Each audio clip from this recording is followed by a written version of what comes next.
Chapter 692.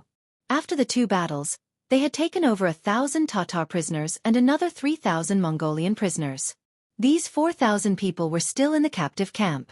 They were lucky enough to see the 5-star army having a meal.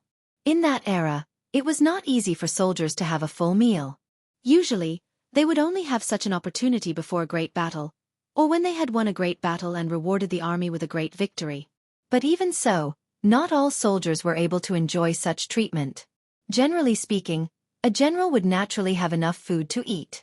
The personal guards of the general could eat until they were 70% full, and the regular soldiers, the elites who charged at the front during battle, could eat until they were 60% full. As for the other soldiers, it was already considered good if they could eat until they were 50% full. It was often shown on television that the Mongolian army would eat mutton wherever they went. It was very appetizing. However, that was only for the generals. Normal soldiers could not enjoy such treatment. The soldiers could pick up the leftovers from the general's table. They could even chew on the bones. Normal soldiers could not even think about it. The people of that era were really poor. They only had 2 meals a day. Being able to fill their stomachs was already not bad. However, what they saw today was that almost all of the 5-star army soldiers, no matter if they were generals or normal soldiers, no matter if they were in charge or in charge of logistics, they could all eat until they were full. Even the captives who had not made up their minds had food placed in front of them so that they could eat as much as they wanted. This scene after scene shocked the captives. Some of the Mongolian soldiers who were smart among the captives took the initiative to greet some of the friendly Mongolian soldiers who were also part of the 5-star army. They used the chance to get close to them and asked some questions that they did not understand. "All right, we all know what you guys are thinking. Let me tell you, in the 5-star army, as long as we fight and train hard, we do not need to worry about food and drink. Not only that, after we eat and drink, we still have food for our minds. Look, this thing in my hand. Look, it can smoke. It is called a cigarette." "What is a cigarette? Is it tasty?" The Mongolian captives who saw it for the first time were interested. "Of course you can't eat it. This thing is for sucking and smoking. Look at me." While speaking, the soldiers of the 5-star army took a light puff of their cigarettes. Then they put the cigarette into their mouths. After inhaling a portion of it, they slowly spat out a portion of it. They looked extremely satisfied. "Aya, this thing is very interesting. Can you give me one to try?" One of the captive soldiers asked curiously. "That won't do. This thing isn't for normal use. It can only be earned during military exploits. In this battle, I killed 4 enemies and injured 1. According to the rules, I can get 45 cigarettes, which is more than 2 packs. If I save some, it will be enough for me to live freely for a while." Ha ha ha. After saying this, the warrior turned around and left. It was as if his spoils of war would be snatched away by the captives if he stayed. One by one, the 5-star army veterans were called over by the captives. After showing off for a while, they turned around and left. Did you think that these veterans were so kind as to chat with the captives?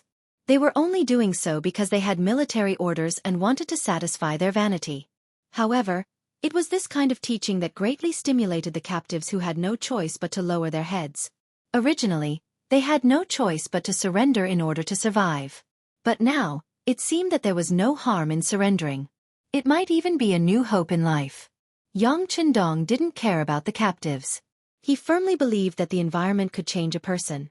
His attention was focused on the situation in front of him. This time, he had defeated the Mongolian army with a large number of firearms. Presumably, the news of him coming to the prairie could no longer be hidden. In addition, he had defeated Horror's 5,000 cavalry. In the outside world, there should be a lot of people paying attention to him. Since that was the case, he might as well not play hide and seek and stand out. Since he was going to make it public, Yang Chendong decided to take his first step in the prairie and build a city. Regardless of whether it was for the sake of logistical supplies or for the treatment of the injured and the expansion of their influence in the future, a stable city was a must. After standing in front of the sand table for a long time, he pointed to the land of Arakamaki that he had been studying for a long time. Arakamaki, in the Inner Mongolia Autonomous Region, Shi and Ji Ran Gaolei. According to Chendi's book, Emperor Taizu wrote, "Arakamaki Wandong, Lujina Tunshan, Mur Sutua, Hahai Lalien, Ajar Havandu, Haleojlu and other places. Thou shalt reside there. From these records, Arakamaki was located in the easternmost part. Occupying this place was equivalent to having a residence. Moreover, it was also very close to the Baiming realm. In the future, no matter where he decided to extend his tentacles, it would be much more convenient. Most importantly, with a foundation, no matter what he did in the future, he would have fewer worries. What kind of people are there in Arakamaki? Pointing to the sand table, Yang Qindong asked Su Yunxing, who was standing by the side. Reporting to the sixth young master, there are only about 500 Tatar cavalry there. You also know that the relationship between Baiming and the Walla is very tense. The closer we get to them, the more scarce our resources are. In order to survive, many of the people here have already moved away. Now, other than the cavalry, there are only about 1,000 Mongolian people. 1,000 people? That's too little. When we need to build a city, I'm afraid we won't even be able to find workers. However, this is the only thing we can do. Right, you've been to Arakamaki, right? How was the environment there? Although Yang Qindong felt a little regretful, how could there be anything perfect in the world? Su Yunxing hurriedly nodded. Yes, young master, I've been there. There were originally walls there. Later on, when Ming Chengzu went north to conquer the grasslands, it was repaired. The foundation is not bad, and the area it occupies is not small. Once there are enough resources, there shouldn't be a problem to build a large city. Good. Tonight you will lead the reconnaissance team to take over Arakamaki, then announce to the outside world that it is the territory of our mercenaries. Yang Qindong nodded, his aura becoming very firm. He had fought with the Tatar and Mongol tribes separately, and it had attracted the attention of many people. If he did not immediately send troops to take over Arakamaki, even if it was to monitor him, it would be occupied by other forces. At that time, if he wanted to take over Arakamaki, he would have to fall out with one of the parties. Before he had a sufficient foundation, it would be best to avoid war if he could. If the Vala, Tatar, Mongol, or even the northern Ming dynasty allied together to attack him, he was afraid that he would be exhausted to death with the few people he had. Yang Qindong gave the order, and Su Yunxing did not ask any questions. He nodded and agreed. Yes, after dark, our reconnaissance team will move out. Tomorrow morning, when the sun rises, this news will be spread all over the grasslands. Good, you can go. Call the 3rd Division Commander Wu Shang and Political Commissar Chen Bo over. Yang Qindong did not even raise his head, and continued to look at the sand table in front of him, as if he had thought of something. After a while, the 2 senior officers of the 3rd Division of the Cold Front appeared in Yang Qindong's tent. How is it? Are you feeling regretful that you didn't get to fight the last battle? As soon as he saw the 2 young officers with the rank of senior colonel, Yang Qindong pointed at them and asked jokingly. Hiding in the grassland was different from hiding in the forest. Without the protection of trees, hiding in the open grassland would naturally require a higher level of training for a cavalry unit to be able to launch a sudden attack. However, under Yang Qindong's theoretical guidance, Wu Shang and Chen Bo still did as they were told. They had already achieved some results. It was still difficult to hide a division in the open grasslands, but it was possible to hide a company or even a battalion. Just think about it.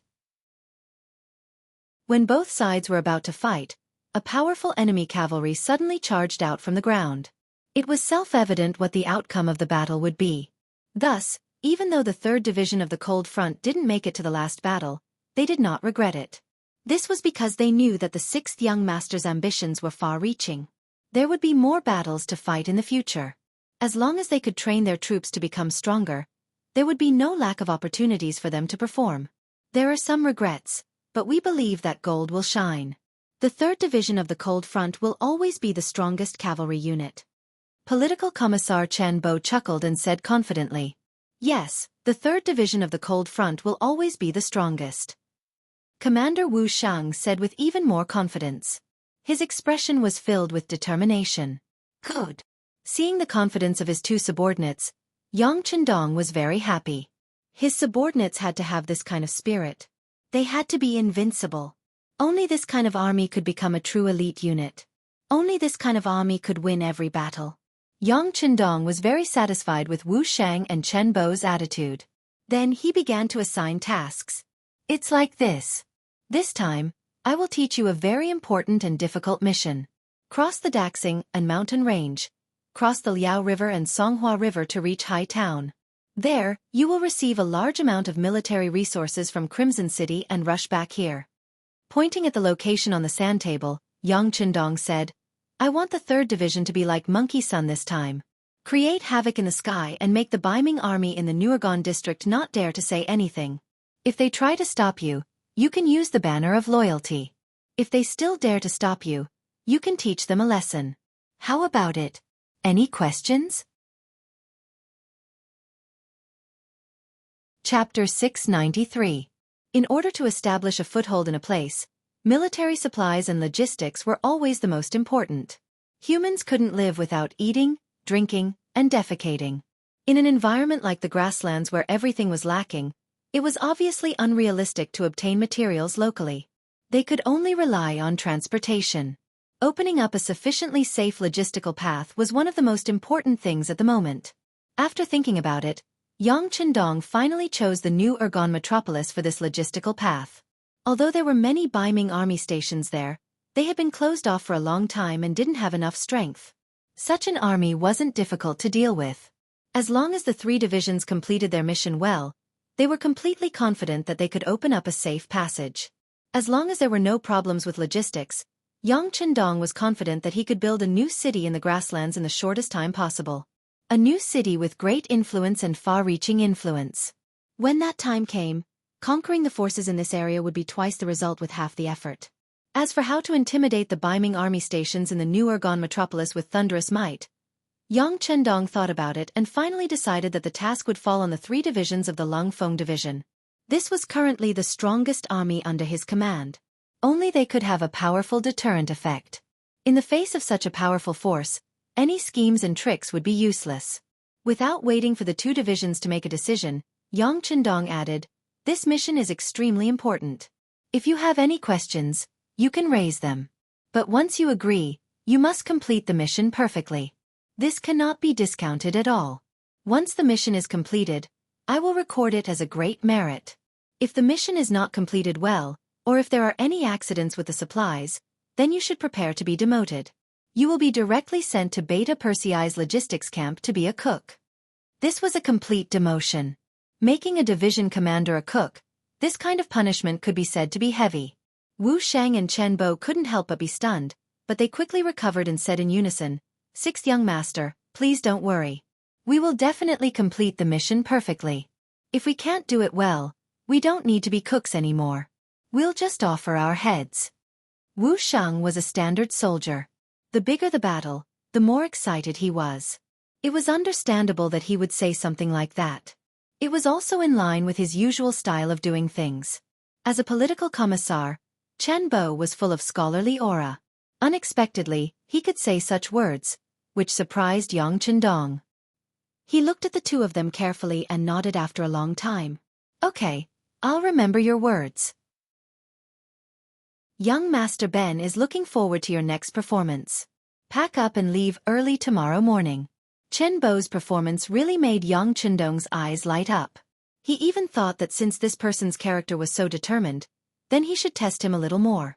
If there were no problems, then this person could be trained as a military supervisor in the future. It seemed like a waste for such a hot-blooded officer to become a political cadre. Chen Bo didn't know that his performance in Yang Qindong's eyes would give birth to such a realization. After he and Wu Shang gave a standard military salute, he left the command tent and called for an emergency meeting with the officers of the 3 divisions. After the 2 of them left, Yang Qindong's eyes fell on the map again. His eyes still fell on Erakumaki, the old city built by the great Ming dynasty in the grasslands. He imagined that after tonight's reconnaissance battalion took action, this city would belong to him. It would also become his first strong force in the grasslands. At this moment, he even thought of a name for this new city. Since it was going to start here, then it would be called the First City. Erakumaki, this city that had been abandoned by the great Ming dynasty, and who knew how many times it had changed owners, now looked extremely desolate. There were no traces of people walking around in the city at all. Only the dilapidated walls could be seen from time to time, and one could imagine the former glory of this place. It wasn't the first time Su Yunxing came here.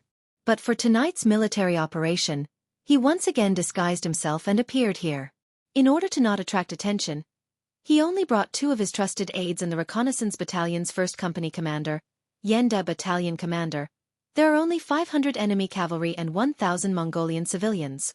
If we want to take over this place, why do we need to be so careful? I just need to move out and the mission will be completed. Yenda was very dissatisfied with the battalion commander's cautiousness. In his view, there was no need to spend so much effort on such a deserted city.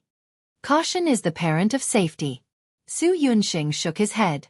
Then, as if he thought of something, he looked up at Yenda and said, Commander Yen, people can have pride, but they can't have arrogance. If you continue to look down on everything like this, I will consider transferring you out of the reconnaissance battalion. Su Yunxing suddenly became serious, and Yenda was really afraid. With his ability, he was more than qualified to be a battalion commander in any regiment. Even if he went to the 3 divisions of the Cold Front, it wouldn't be a problem for him to be a battalion commander. But the position of the reconnaissance battalion was too important. Any battalion commander who wanted to see the 6th young master would be able to see the young master. So, he would rather be a company commander here than go to another unit. This was because he saw the importance of the reconnaissance battalion. Battalion commander, I was wrong. I am actually very careful when doing things. Yenda immediately admitted his mistake. In reality, he was a very careful person. Otherwise, he wouldn't have become the company commander of the reconnaissance battalion's 1st company. Naturally, Su Yunsheng was someone who understood this principle, so he just reminded the other party. If he was really not satisfied, he wouldn't have reminded him and would have directly transferred him away. With the interlude just now, when Su Yunsheng wanted to do something, Yenda just followed at the side and didn't say anything. The 4 of them walked like this and unknowingly came to a house in the city. Here, they saw an old man resting outside the door.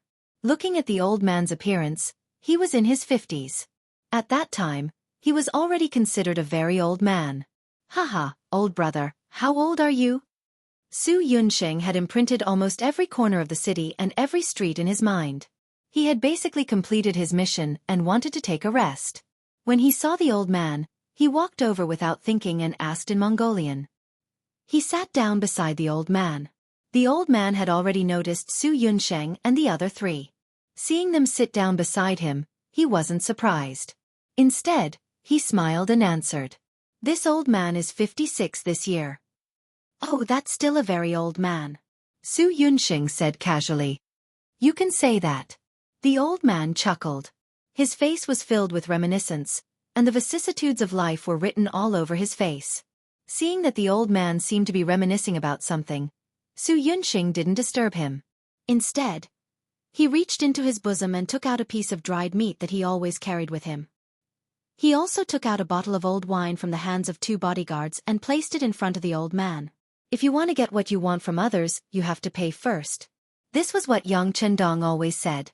Now, the scouts who were good at gathering information had learned most of it. The wine and meat that was suddenly placed in front of him made the old man, who was originally sitting at the door basking in the sun, stunned.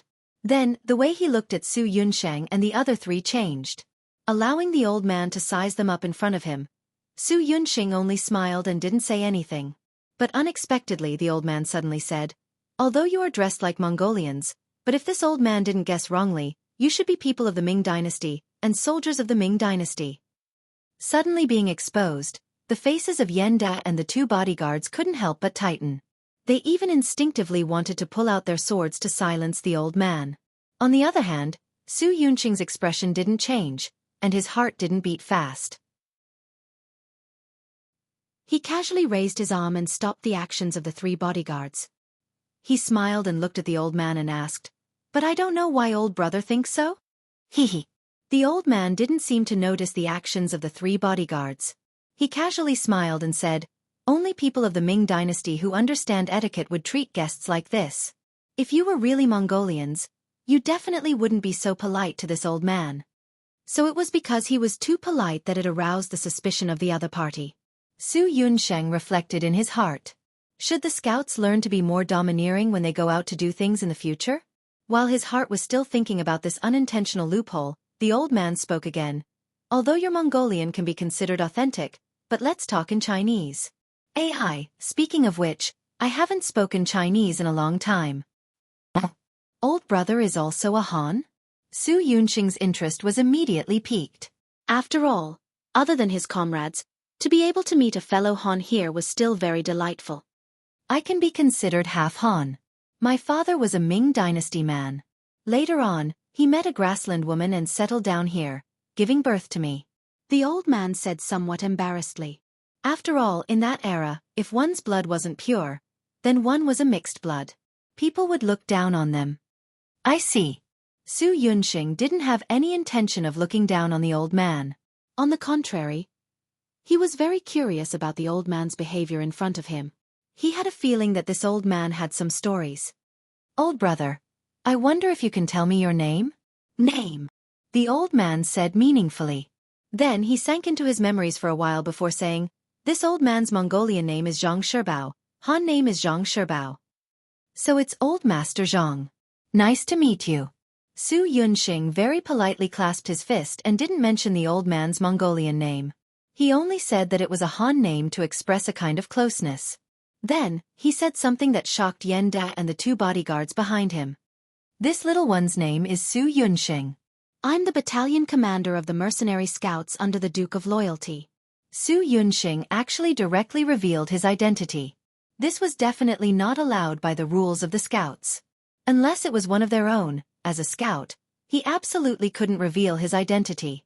As the battalion commander, it was impossible for Su Yunxing not to know this. But he still did so. Naturally, Xianxia and the two bodyguards were puzzled. Chapter 694. Naturally, Su Yunxing had his own reasons for saying this. First, he found that this old man named Zhang Shibao was very honest. Otherwise, even if he saw through it, there was no need to say it. Because sometimes, a wrong word could cost one's life. Secondly, he felt that Zhang Shibao still had a good impression of him, or rather of Ming Ren. Third, even if he made a wrong judgment, he was confident that he could make the other party stay and not let the news of him appearing here spread.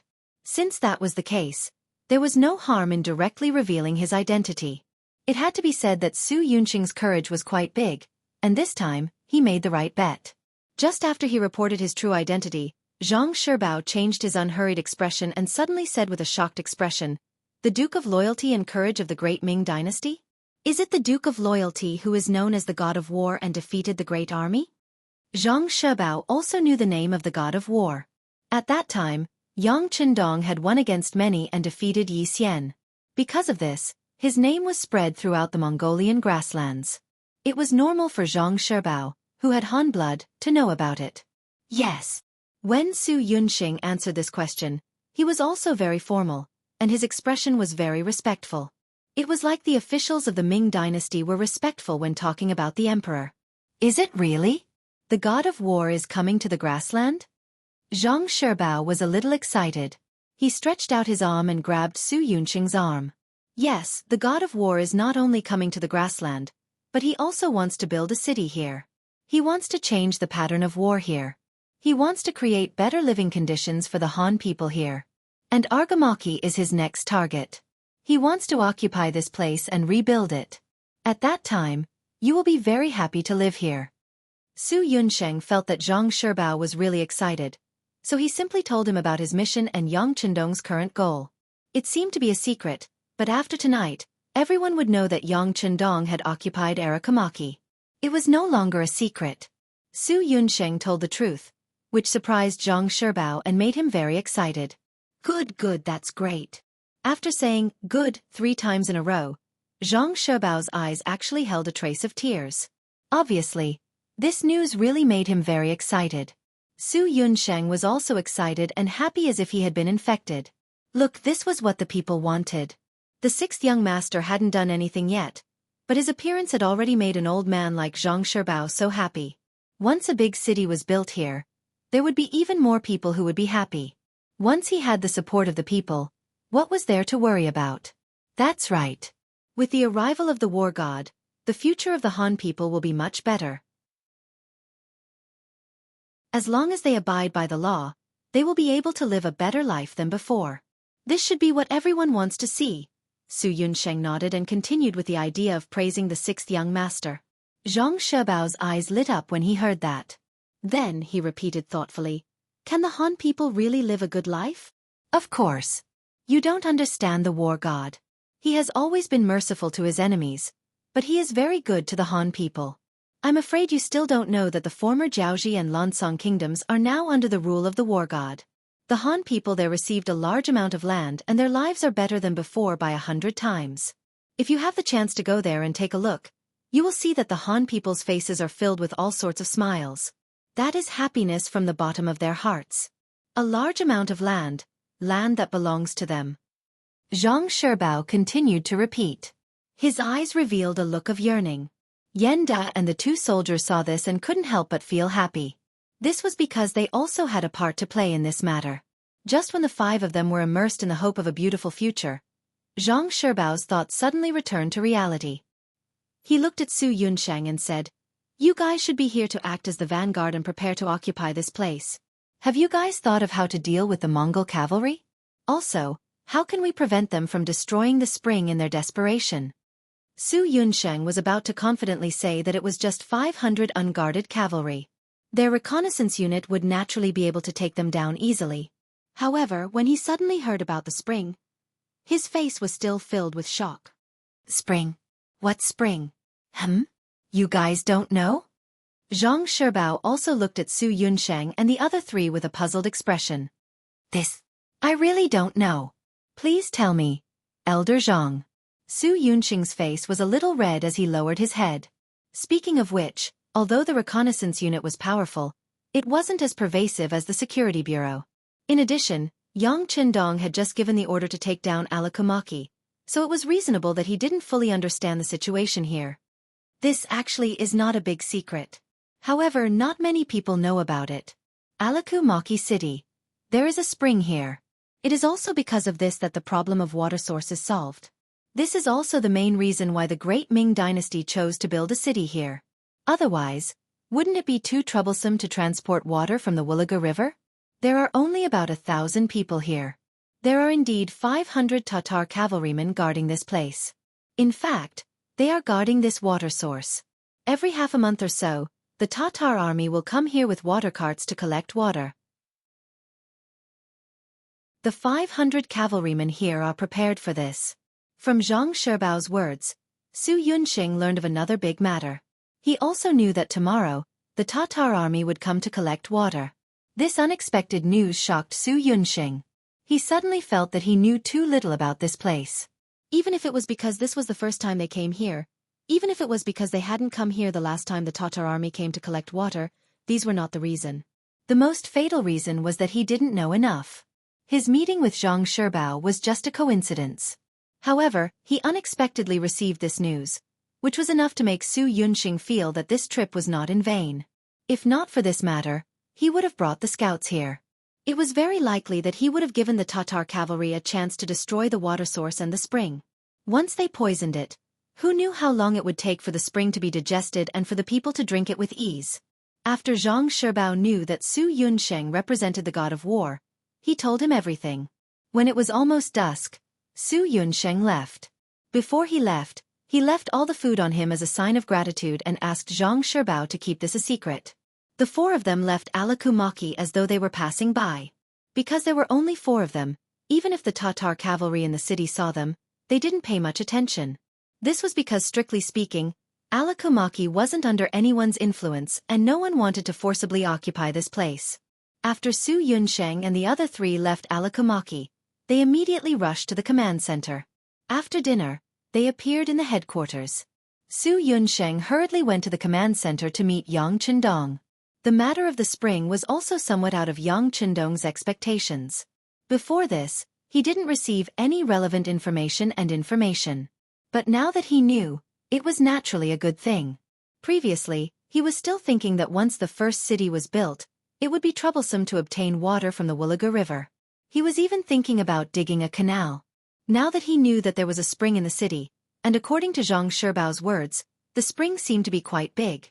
In the past, when Alakumaki had a population of tens of thousands, it wasn't difficult to supply water. This was equivalent to a gift from the heavens. We must protect the safety of the spring. How about this? Arrange the Wolf Fang special forces to complete this task. Your scouts only need to follow the plan and do what you want.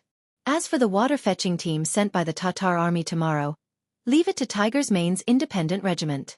They just changed from infantry to cavalry and can be used to train the troops. Yang Chendong made a decision after thinking for a while. Su Yunsheng quickly left, along with the Wolf Fang special forces led by Tiger's Mane. As the military system continued to expand, the strength of the army also continued to increase. The mission of the Wolf Fang special forces had already changed. In Yang Chendong's words, their mission was mainly to carry out beheading operations and special undercover missions. This time, protecting the spring in Alakumaki City belonged to the undercover mission. After receiving the military order, Tiger's Mane quietly set off with a group of members. This night for Alakumaki City was no different from any other night. When night fell, the city became quiet as usual. Apart from the 100 cavalrymen who were responsible for the normal night patrol, there was not a sound to be heard. Perhaps it was because no one had any ideas about this place for a long time, or perhaps it was because there was simply no place worth other people's attention. In short, the 100 cavalrymen patrolling would only make a symbolic trip once every 2 hours. Then, they would gather at a lit bonfire in the city to rest their feet. An almost abandoned city, a city without many citizens, a city without many resources, a city without a very good geographical location. If not for the existence of a thick spring, which could still be considered useful, there would not even be 500 cavalrymen. How could such a place have a heavy military force, and how could it be so tightly guarded? Therefore, when Tiger's Mane brought a group of Special Forces members into this place, they did not encounter any obstruction at all. They followed the map that Su Yunxing obtained from Elder Zhang Shibao and rushed to the spring. Chapter 695. The mouth of the spring was located in the middle of a courtyard that was not small. Rather than calling it the mouth of the spring, it would be more accurate to call it a well. Just beside the mouth of the spring, there was a pond in the courtyard. It was already filled with water and looked extremely clear. At night, a bright moon hung upside down in the water, giving people the feeling that they could fish the moon out of the water. Tai Hu and the others came to the high wall beside the small courtyard from all directions. Each of them was like a nimble fox, not making any sound or movement. After they observed closely from the surrounding rooftops, they noticed that there were dozens of breathing sounds coming from the row of houses beside the pond. Some were light, some were heavy, but most of them seemed to have entered a state of sleep.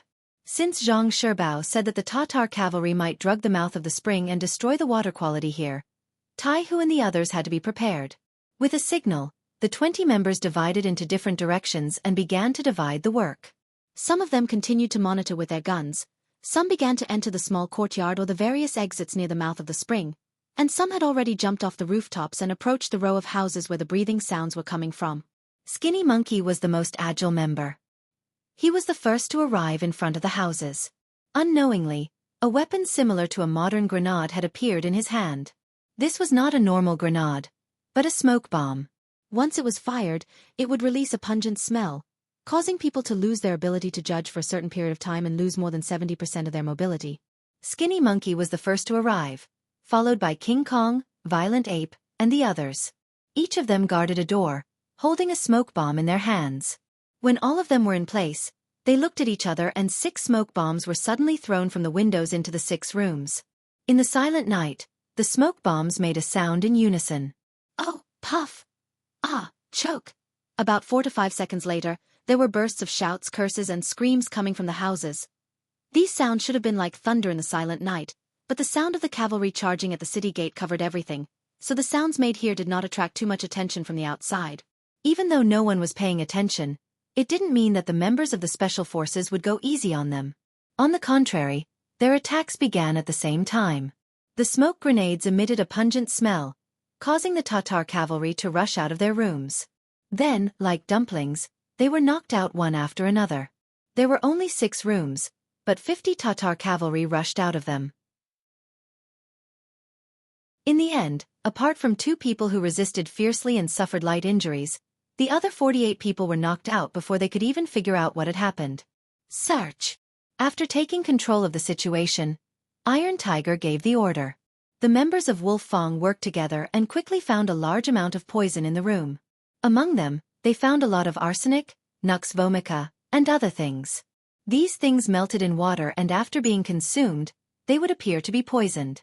It was hard to imagine what would have happened if Su Yunsheng hadn't found out about it. If the mercenaries didn't know that the water source had been destroyed, what would have happened after the army drank the water? Come, bring the 2 wounded over here and let them drink the water in this pool.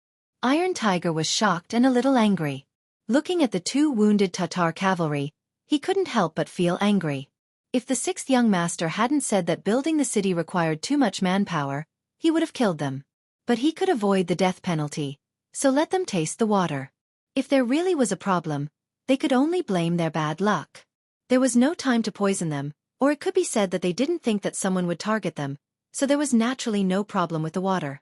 The 2 Tatar cavalry calmly drank the water. Seeing that everyone was safe, Iron Tiger let out a sigh of relief. He ordered his men to guard this place and not allow anyone to come close without orders. On the streets of Arakamaki, the sounds of killing had already become one. When the appointed time arrived, the cavalry of the reconnaissance unit began their attack. The first to be attacked were the 100 Tatar cavalry responsible for tonight's night watch. They thought that it would be an ordinary night like any other. But no one expected that the enemy would suddenly appear. While they were still far away, the sound of arrows piercing through the air could be heard. Most of the Tatar cavalry didn't even have time to react before they were injured. A few of the cavalry reacted faster. They had just mounted their horses when they were surrounded by at least 3 or 4 scouts. After a round of wild attacks, they were injured and fell off their horses. Yenda was responsible for leading a company of scouts to deal with the sleeping Tatar cavalry. Even though Yenda only had 100 soldiers under him, they had attacked suddenly, taking advantage of the element of surprise. By the time Yenda launched his attack, most of the enemies were unarmed. The result of this battle was naturally easy for Yenda to take down the enemy easily. This battle really wasn't worth writing about. The enemy's strength was weak. If they were strong soldiers, they wouldn't have been assigned to guard a meaningless city. It was another surprise attack. From the beginning to the end of the battle, less than an hour had passed. Of the 500 Tatar cavalrymen, only 4 were killed because of their fierce resistance, and 30 were lightly injured in the resistance. The rest were all alive. Arakamaki had changed hands at this moment. A shining signal flare rose into the sky. Yang Chendong, who was waiting in the distance, led the main army to move towards Arakamaki. From today onwards, the first city that was under construction would become their headquarters in the north. The 3 divisions of the Cold Front Division didn't go with the main army to the future first city. Instead, after a good night's rest, the army suddenly retreated east the next morning, heading towards the new Urgon-Dusi region. They had a new mission, to open up a new logistical supply line. If anyone dared to threaten them on this road, they would end up dead under their spears and swords. Arakamaki had changed hands. The delay in the news and the fact that none of the 500 Tatar cavalry had a chance to escape caused this news to be completely sealed and not spread. Outside the city, the Tatar team sent out to pull water appeared. At that time, the grassland was still very rich in water plants. There was no environmental pollution, and because of the small population, it was not wantonly exploited. In fact, there was no shortage of water sources. It was just that the spring water in Arakamaki city was better and more delicious. Therefore, some Tatar nobles were still very used to drinking the water here, and there was a matter of fetching water once every half a month. Not only was the water quality of the spring good, but the amount of water was also sufficient. No one knew where it was connected to, but it gave people a feeling of inexhaustible. Every time, the caravan that came to fetch water became very large. Looking at the place where the independent regiment was lying in ambush, the number of caravans was more than 200. It could be said to be majestic, like a long dragon. Wow! What a huge team! Using binoculars, Tiger Mane saw the approaching caravan from afar and sighed. At the same time, his eyes were shining. He was afraid that there would not be many people coming. If that was the case, there would be no meaning in fighting. Reporting to Commander, the scouts report that the enemy has a total of 200 carriages, 5,000 civilians, and about 1,000 cavalry. Deputy Commander Xian Honghai lowered his voice and came to Tiger Mane's side to report. Xian Honghai, the deputy commander of the independent regiment, was from Chichen City. He had been an auxiliary soldier, Cold Front, cold front squad leader, platoon leader, and company commander. Later, because of his courage and calmness, he was chosen by Yang Qindong and transferred to the independent regiment to assist Tiger Mane in his daily work. Because of Tiger Mane's multiple identities, when he was not around, Xian Honghai was mainly responsible for the regiment's work. Only 1,000 cavalry? Tiger Mane, who was originally eager to give it a try, was like a deflated balloon. His fighting spirit was reduced by half in an instant. He originally thought that it would be the enemy cavalry, but he did not expect that there would be 5,000 civilians. In this way, this battle really did not have much of a start. If they were not evenly matched, it would not show the strength of the independent regiment, right? This was the difference between mercenaries and other armies. Other people were afraid that the opponent was too strong and would be dangerous when fighting. However, when it came to mercenaries, they despised the opponent for being too one-sided. It would not be satisfying to fight, and it would not show their strength. With only 1,000 cavalry opponents, Tiger Mane felt dispirited. When he looked at Xian Honghai, who was unusually excited, he decided to do him a favor. All right, Deputy Commander Xian, the command of this battle will be handed over to you. But remember, the 5,000 civilians cannot be hurt. Young Master wants to build Shur City, so he needs a lot of manpower. These are all good laborers. Understood. Please rest assured, Commander. Xian Honghai patted his chest and said with a face full of assurance. Then, he turned around and left, as if he was afraid that Tiger Mane would change his mind if he stayed any longer. Tiger Mane was Yang Qindong's subordinate, so naturally, he did not have to worry about being promoted. Xian Honghai had relied on his own hard work and ability to get to where he was today. Although he was only in his early 20s and could be considered a relatively young deputy commander, since he was born in the cold front, the world in his heart was much bigger than that of ordinary people. His dreams were also much broader. After receiving the military order, Xian Honghai immediately called over the 10 battalion commanders who had just been reorganized from infantry to cavalry. Commander has already handed the battle mission to me.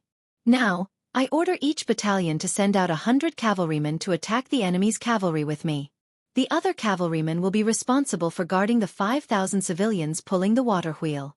Since the enemy only had 1,000 cavalrymen, in order to train the ability of his subordinates, he naturally would not send out too many cavalrymen.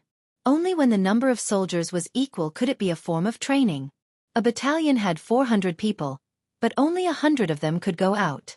This made the 10 battalion commanders somewhat unhappy. 2 of the young and energetic battalion commanders clamored that they would send out their own battalion to ensure that they could deal with the enemy's 1,000 cavalrymen. Chapter 696. It was naturally a good thing for the officers to have strong confidence. However, this wasn't the time to flaunt their heroism. How could Xian Honghai agree to this? With one sentence, if anyone dared to speak out of turn, even the mission of 100 men would be cancelled. Sure enough, the battalion commanders became well-behaved. So be it, it was better than not sending anyone. The battalion commanders followed Xian Honghai's instructions with the idea of training their fighting spirit through actual combat. They picked out a group of 100 men with average strength, and gathered a total of 1,000 men to hand over to the deputy commander. What was worth mentioning was that the officer leading each battalion was actually a battalion commander, and all of them held official positions. Xian Honghai naturally noticed this scene, but he didn't say anything. The officers below also wanted to go on the battlefield and kill the enemy. He naturally couldn't refuse. After all, wasn't he also leading the troops? The caravan in the distance was getting closer and closer. It could already be seen that the 5,000 men driving the caravan were all dejected and dispirited. Even the 1,000 cavalrymen were walking sparsely. There wasn't the slightest bit of vigilance and formation that a cavalry troop should have. Although it could be said that the grasslands were currently in chaos, there was war everywhere. Many people were still fine when they left home in the morning, but who knew if this would be the last time they left home? However, in the face of danger, no one would have the idea of taking the water caravan. It was simply too worthless. It was too much of a loss to pay the price for these things. Even the common people knew that they shouldn't do things that were unprofitable, let alone a cavalry troop. Therefore, when the independent regiment suddenly appeared and Xian Honghai led 1,000 cavalrymen to kill from the side, the 1,000 Tatar cavalrymen looked at them as if they hadn't woken up from a dream. They looked at them as if they were looking at an idiot. It was as if they were saying, "Are you kidding me? We're just a caravan. You want to steal from us? Enemy attack! Enemy attack!" The leading Tatar Chiliarch only stared blankly for a moment before he reacted. He then pulled out his saber and shouted loudly. He intended to summon the morale of the army back in the shortest time possible. Kill! At this moment, Xianxia and his 1,000 cavalrymen were already less than 150 meters away from the Tatar cavalrymen. As the general leading the team, he shouted as he took out his bow and shot an arrow at the nearest target. He didn't use a flintlock because Xianxia didn't think it was necessary. Since they were cavalrymen, archery was still the best choice for long-range weapons. This was also a form of training for the troops. Following Xianxia's arrow, the countless independent cavalry around him also knocked their bows and shot forward. Dozens of Tatar cavalrymen had nowhere to hide and were hit by the arrows and fell from their horses. However, even more of the Tatar cavalry managed to escape with the speed of their horses. At the same time, they began to shoot arrows, threatening and killing the opposing cavalry. The cavalry of the independent regiment was made up of the original auxiliary soldiers and the captive soldiers of the Ming army of Nuergon Dusi. Among them, it wasn't that they didn't have horse riding skills in the past. They were just ordinary soldiers who hadn't undergone strict training. For an army like this, even if they were given healthy horses, it would still be difficult for them to display the true advantage of cavalry. Because of this, the weakness of the independent regiment was revealed when they shot arrows. Facing the Tatar cavalrymen who grew up on horseback, both sides shot at each other. After a short while, the unprepared Tatar cavalryman began to gain the upper hand. Out of the corner of his eyes, he saw his own soldiers being shot by arrows or falling off their horses. In a short period of time, about 100 people were injured or died in battle. Xianxia clenched his teeth in heartache. He finally realized that his cavalry was still lacking in many aspects. "No, we can't go on like this." A voice sounded in his mind. Xianxia was very clear about the strength of his cavalry. Most of them were like ducks being forced to perch on a perch. They lacked the time to break in with their horses and the time to train on horseback. Especially when it came to archery. Whether it was shooting moving targets or moving arrows, they were still very weak. It was expected that cavalry would be at a disadvantage when shooting at each other. Rome wasn't built in a day. Powerful military combat ability wasn't something that could be trained in a single battle. In order to reduce losses, the soldiers had to have more opportunities to train and survive. Xianxia made a decision. He shouted loudly, "All battalion commanders charge with me." Close combat. With Xianxia as the leader, he brought 10 battle-hardened battalion commanders to close in on the Tatar cavalrymen from all directions. Under their lead, more and more soldiers stopped taking out their bows and followed behind the officer. They dodged the arrows and closed in on the enemy cavalrymen. Tiger's Mane was looking at everything that was happening in the distance through his binoculars. His expression was stern. When the 6th young master said that he wanted to give this mission to them to train and strengthen the ability of the independent regiment to fight on horseback, he was still a little unconvinced. Previously, their independent regiment had used infantry to defeat cavalry at the short stone pile. Now that they were cavalry, how could they not defeat cavalry? Reality gave Tiger's Mane a big slap in the face. Only now did he understand that their previous victory was only due to the power of the Type 81 assault rifle. When they gave up on using firearms, their independent regiment was nothing. "Commander, the situation with Vice Commander Xian is not good. Should we send the cavalry battalion?" Another cavalry battalion commander of the independent regiment asked worriedly.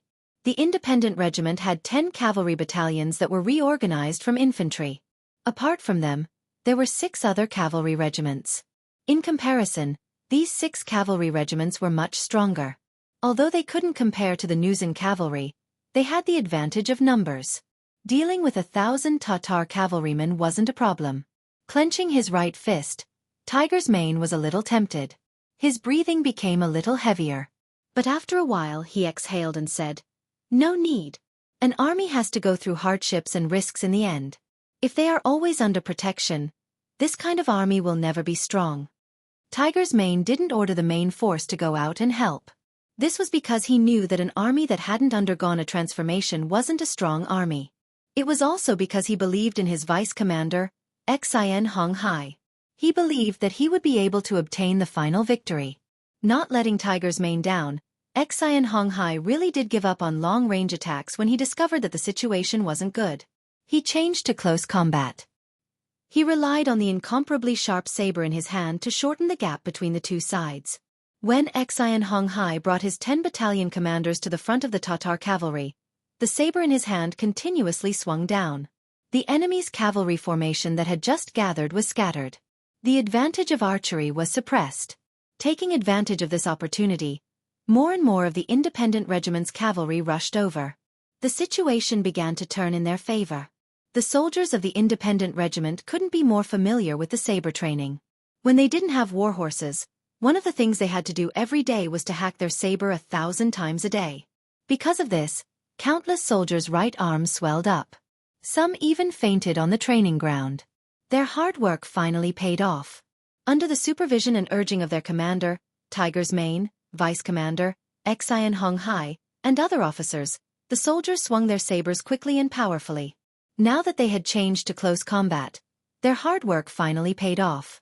Ding ding dang dang. The sound of metal colliding rang out. Weapons collided with weapons, and the two sides that were previously suppressed entered a stalemate. This stalemate didn't last long. As the sabers continued to collide, cracks began to appear on the sabers of the Tatar cavalry. The quality of the weapons became the biggest factor that affected the outcome of the battle. Finally, after 7 or 8 clashes, the sabers in the hands of the Tatar cavalry began to break more and more. Both sides were riding horses, both were cavalry, and both sides were moving at the same speed. One side had weapons, while the other side only had a broken saber that couldn't threaten the life of the other side. The result was already predetermined. Retreat! Seeing the sabers in their hands break one after another, the arrogant Tatar cavalry's expression changed greatly. They turned around and fled. They had already seen 200 water carts and 5,000 civilians being controlled by the enemy. Knowing that the difference in numbers was too great, they finally decided to retreat. They had to inform the generals of this news. The Tatar cavalry fled. They used horse riding skills that were more skillful than the independent regiment's cavalry to escape. All that was left for Xianxia, and the others were the horses' tails and the backs of the Tatar cavalry. Although the Tatar cavalry fled and the independent regiment seemed to have won, when the final statistics were tallied, they discovered that they had lost more than 100 soldiers and more than 300 were injured. However, the number of enemy cavalry that remained was less than 200. This was the first time since the establishment of the mercenary regiment that they had such a ratio of battle results and casualties. Of course, this was the first time that the results were the worst. Because of this, Xianxia brought 10 battalion commanders and more than 800 cavalrymen, who were either injured or uninjured, to the commander of Tiger Brilliance and asked for forgiveness. You don't need to ask for forgiveness from me. You should ask for forgiveness from the more than 100 comrades that have already died. With the same number of soldiers, you suddenly killed your way out and took the initiative. However, the battle was actually so tragic. You can conclude it yourselves. Tiger's man said with a cold face. After saying this, he brought the 200 water carts and the 5,000 civilians that he had just captured and headed to the beginning city.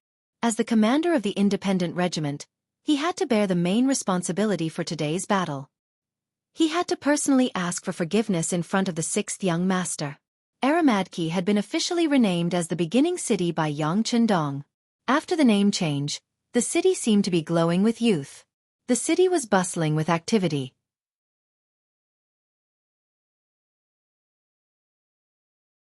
Chapter 697. Under Yang Chendong's orders, a large number of trees and stones were carried into the city. Temporary houses were either reinforced or uprooted from the ground. Since they were going to choose this place as their base camp, they naturally had to build a place for the army to live. Rows of brave cavalrymen dismounted from their war horses and became construction workers to build their own homes. Not only them, but the thousands of people in the city were also busy. Among them, except for the children, everyone else joined the army to build the city. The old men and young men worked with the mercenary soldiers and could earn 1 or 2 taels of silver every day. This was naturally a great temptation for them. Even the women entered the logistics camp to help cook. In this way, not only could they eat 3 meals in the army, but they could also earn half a tael of silver a day. This was an unprecedented good thing. For the thousands of people in the city, silver was a very distant thing. They almost did not have an impression of it. The daily necessities were the men hunting and the women mending clothes. They were barely able to survive and not starve to death. But now, the appearance of the mercenary army gave them new hope. They were already fantasizing that with enough silver, one day, they could buy the good things that they had always wanted to buy but did not dare to buy. Perhaps when that day came, they would also be able to live a decent life. Yang Qindong had never lacked silver. The creativity of Crimson City had surpassed any force. The Outer Heaven Trading Company had also become the richest trading company in the world. The rare goods from their hands had now been circulated to the 5 continents and 8 places. Even among some unfriendly forces, they did not openly exclude Xianxia's goods. After all, there were some things that even the aristocrats and royalty liked. Once they were openly excluded, they would no longer be able to get the goods that they liked and the items that could make their quality of life reach a higher standard. As the saying went, it was easy to do things with silver. Yang Qindong firmly believed that when a large sum of silver was spent, it would attract more people to come to the beginning city, either to work or to settle here. It would not be long before this place would become a big city, a strong city. Since it was called First City, Yang Qindong had a certain idea and hope in his heart. He wanted to build this city into one of the largest cities in the vicinity. In order to achieve this goal, he had to expand the original area of the city to more than 10 times its original size. This required an astronomical number of workers. Just as he was thinking about the lack of manpower, Tiger's Mane arrived. Yang Qindong laughed heartily when he heard that. Very good. Arrange for them to start working immediately. Alright, in order to let them put in all their strength to the maximum, you can tell them that if they perform well, not only will they regain their freedom, but they will also be paid several times more than outside. Yang Qindong seemed to be in a good mood.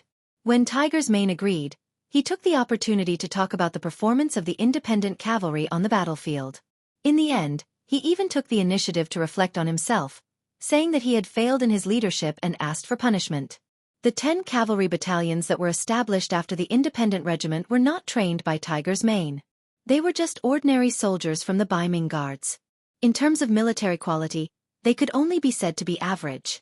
If not for the fact that he did not want to reveal his identity and whereabouts at that time, he was afraid that these people would have been released at that time.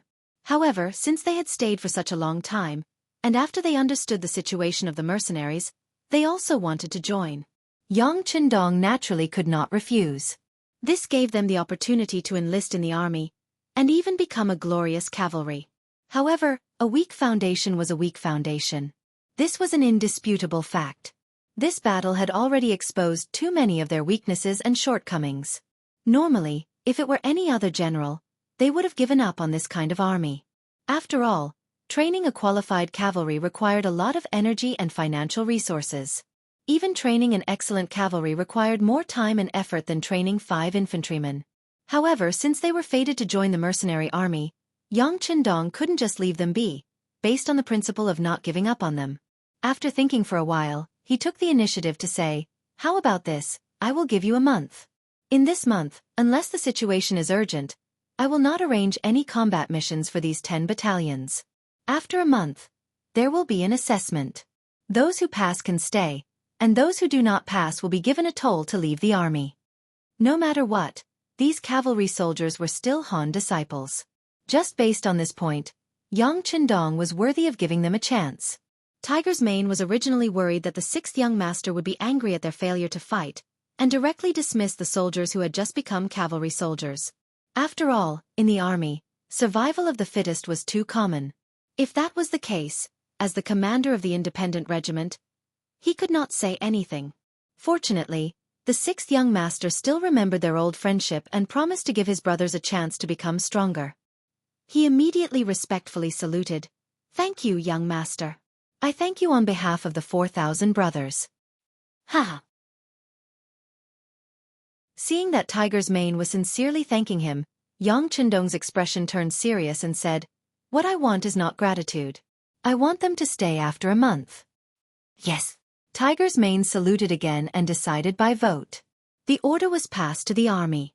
When the 10 new cavalry battalions of the independent regiment heard the final decision of the 6th young master, many people's eyes were bloodshot. They knew that the best and possibly the last opportunity in their lives had come. An opportunity that could change their lives had come. Perhaps in the past, their abilities were really ordinary, or could even be described as very weak. But that was only because of the military rules.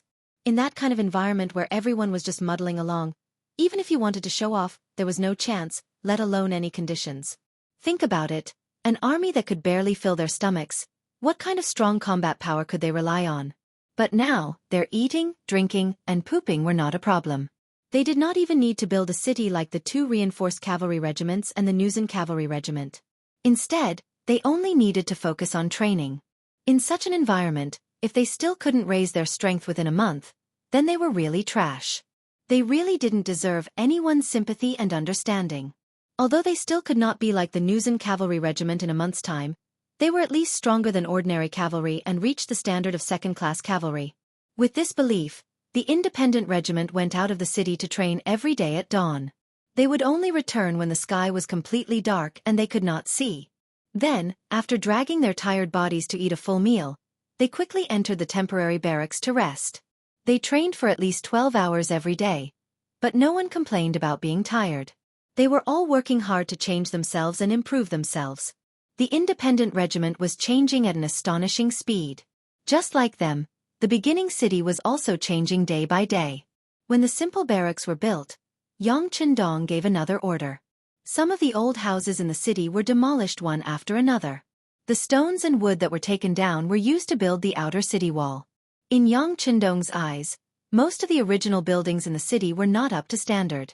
Not only were their houses built simply and not sturdy enough, but even the layout was too messy. The streets were too narrow and there was no planning. No matter how big the territory of such a city was and how many people it had, it still gave people the feeling that it was extremely backward. Since the city was named by him, it had to look like a big city. For a time, the city began to become empty. More and more uninhabited houses in the city were demolished to build the big city wall. In this manner, after merely 10 days had passed, there was an additional solid outer city that was 6 to 7 miles long outside of the beginning city. Looking from afar, it had a trace of majestic appearance and the embryonic form of a large city was beginning to appear. The movement in the beginning city naturally attracted the attention of the other forces in the surrounding area. This was especially true for the nearby Tatars. Originally, the first city belonged to them. Now, not only was it occupied by someone else, the 5,000 commoners who were sent to fetch water were also snatched away by someone else. Out of the 1,000 cavalrymen that were sent out, about 200 of them had died. This was already considered hatred. It was a kind of hatred that had to be avenged. Not only the Tatar army, even Hararuachu of the Wara, who had suffered a loss at the hands of Yang Chendong, had also sent out scouts to inquire about them after losing the battle. The movement in the beginning city was big enough. Of course, it had attracted their attention. For a time, they were eager to give it a try. In addition, there were also the Mongolian tribes in the Gobi Desert. Khan Sud suffered a great loss at the hands of Yang Chendong. When he returned to the tribe, he was also criticized. This made him feel ashamed. At this time, the scouts sent back news that they had found the 5-star army that had once caused them a loss. They were building the beginning city. But at the same time, there was another piece of news. That was, the 5-star army was actually a mercenary army. Their leader was the war god of the Great Ming Dynasty who had defeated the leader of the Wala, Yes Hen. He was the Great Ming Dynasty's Duke of Loyalty, Yang Chendong. The 5-star army was a mercenary army. The army that was building the beginning city was a mercenary army. When this news was intentionally released by Yang Chendong, it quickly shocked the area. Some of the forces that were originally eager to make a move couldn't help but suppress the idea of making a move. They decided to wait and see first. Who was Yes Hen?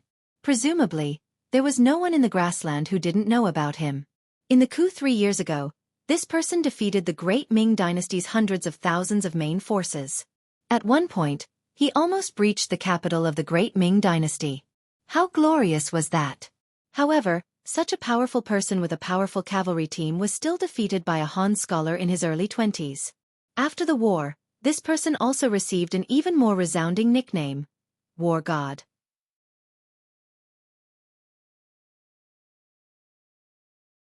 Chapter 698.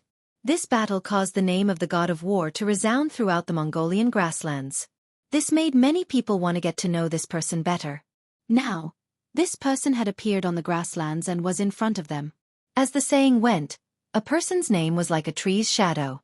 After he announced his name, who knew how many Mongolian soldiers were afraid? They had no choice but to withdraw their evil claws. They wanted to take a look first. The construction of the first city was still in full swing. When Yang Qindong intentionally asked the reconnaissance camp to release the news that the mercenary army would purchase a large amount of wood and a large number of stones needed for the construction of the city, they would purchase them at a price 10% higher than the market price as long as they were sent to the first city and the materials were suitable. More and more nearby merchants had come here to do business. More and more materials were sent in from all directions, and the construction speed of the city began to increase. More and more people came to work here, freeing up a large number of mercenaries. However, the construction speed did not slow down. After 20 days, the outer city walls had begun to take shape. Looking from afar, it looked majestic. What was even more surprising was that no army had come to find trouble or attack this place after such a big move, which was tantamount to snatching meat from the mouths of others. This could be said to be a miracle. However, only Yang Qindong knew that this was only because of his name as the god of war and the strength of the mercenaries. This fear was only temporary. Once the 3 divisions of the Lungfeng division moved large amounts of resources into the city, and once he had a supply line and trade route from the first city to High Town, under the temptation of great benefits, there would be people who could not resist the temptation to attack. As for when that day would come, it all depended on when the 3 divisions of the Lungfeng division returned. At this time, the 3 divisions of the Lungfeng division had already walked past the Daxing and mountain and came to the Liao River. They were heading towards the Jianghu left guard by the Songhua River. At this time, the Jianghu left guard was not the same as before. First, the 2,000 cavalrymen led by Liang Xian and Wei Zhan were destroyed. Then, Tang Long Tian led 2,000 infantrymen and disappeared by the Liao River. Their strength had been greatly reduced. For this matter, the commander of the Imperial Guard, Agila, sent someone to ask for help from the general of the new Ergon Duxi, who was also the Duxi commander Song Quan. The people had been sent out, but it would take some time to get a result. It was at this moment that the 3 divisions of the Cold Front Division suddenly appeared in the vicinity of the Jianghu left guard. When they heard the news from their scouts that an unknown but massive army was passing through their territory, how could they not be alarmed? Ever since Commander Liang Xian was informed of the incident, Abdullah had sent many people to investigate the situation. At one point, the incident had even alerted the embroidered uniform guards stationed in the new Ergandusi region. It had to be said that this organization was very capable. After they began to pay attention to this matter and sent people out, the news quickly spread that this incident was most likely done by the 5-Star Army. The 5-Star Army's actions in the new Ergandusi region were indeed very low-key. Perhaps many people didn't take them seriously. However, what did the embroidered uniform guards do for a living? They were good at grasping details. When they were certain of something, they could even fabricate details if there weren't any. Not to mention, the 5-Star Army had thousands of brothers. They had long taken note of such a force, but they didn't pay attention to the high level. After visiting, the embroidered uniform guards first locked onto Ding Shan, who had made a deal with the Vice-Chiliarch of the Twin Cities Guard, Zhang Mingji. After drawing a sketch of this person and comparing it, the name of the 5-Star Army's reconnaissance company commander came out. Everything was settled. After the incident was reported, the 5-Star Army became the main opponent of the Beiming Guard's army. They were an existence that everyone wanted to kill. However, for some reason the target suddenly disappeared. It was as if they had evaporated from the world. They couldn't find their location. Speaking of which, since they couldn't find the 5-Star Army, they could only continue to investigate. At this moment, the 3 divisions of the Cold Front Division appeared. They didn't have the slightest intention of hiding and walked out openly. Not only that, but they even headed straight for the Jianghu left guard's base. Their target was so clear that it gave the guard commander Abdullah a fright. Abdullah ordered his men to close the city gate, which wasn't too tall or too big, while gathering more than 1,600 infantrymen. He personally went up the city gate tower and watched the army slowly approaching from afar. Cold sweat kept dripping down his forehead. As mentioned before, Abdullah was good at fighting. He had relied on his own abilities to reach his position. It was precisely because of this that he was different from those who had inherited their official positions. He had a more precise ability to judge and analyze the battlefield. When he saw the 3 divisions of the Cold Front Division approaching from afar, his intuition told him that if both sides were to fight, he wouldn't be a match for them. At the thought of this, more cold sweat dripped down his forehead. He thought to himself, "What's going on?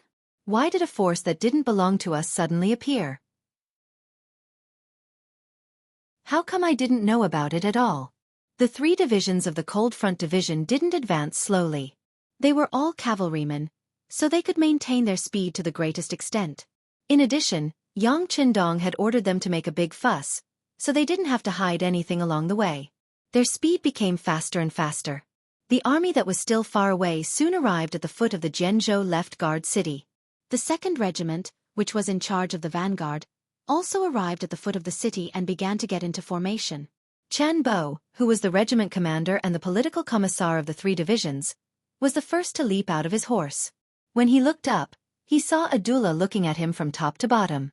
The 2 people's gazes met at this moment. After about a breath of time, Chen Bo took a loudspeaker that could be used as a loudspeaker and began to loudly shout, "The generals on the city walls and the soldiers of northern Ming, listen up. I am an officer of the mercenary army under the command of the Duke of Loyal and Bold of the Great Ming. This time, I came from afar without the slightest bit of malice. I just want to borrow your path. As long as you don't act rashly, your safety can be guaranteed." Chen Bo stopped after shouting this sentence twice. Under his signal, a bow and arrow carrying a letter was shot up the city wall tower and landed at Abdullah's feet. The great Ming dynasty's Duke of Loyalty and Courage?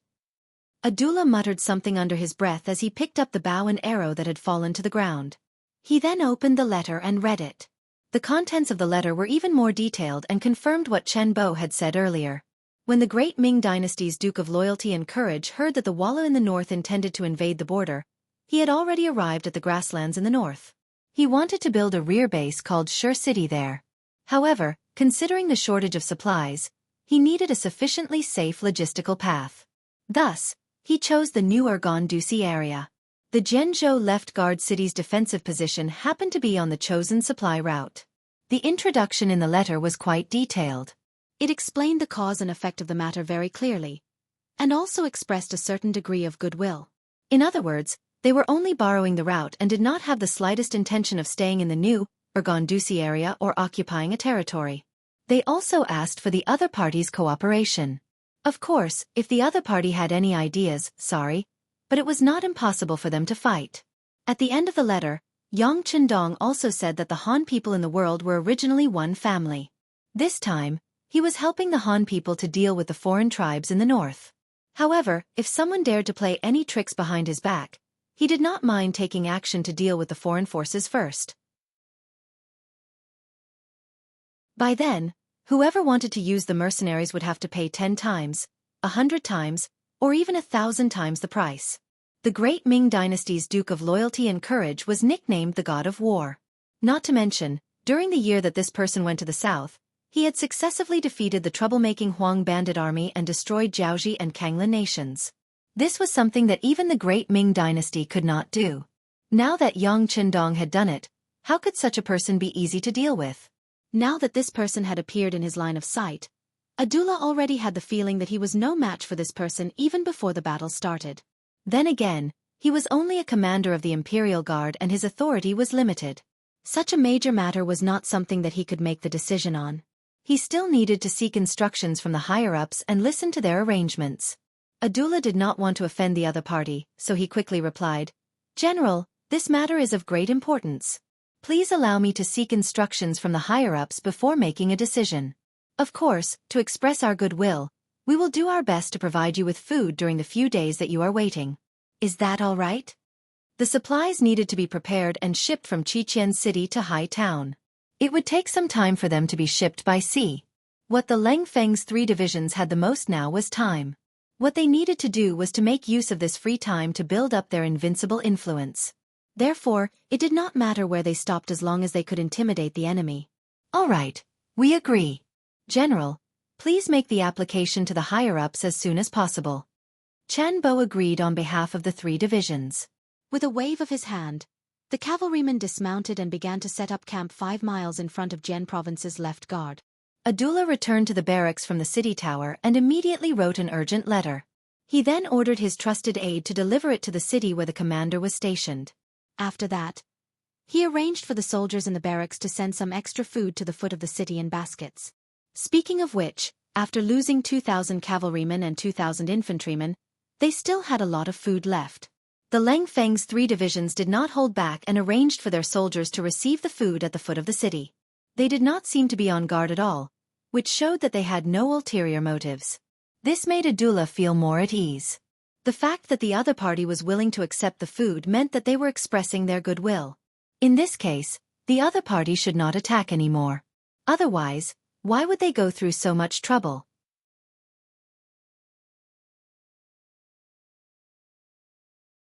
Chapter 699.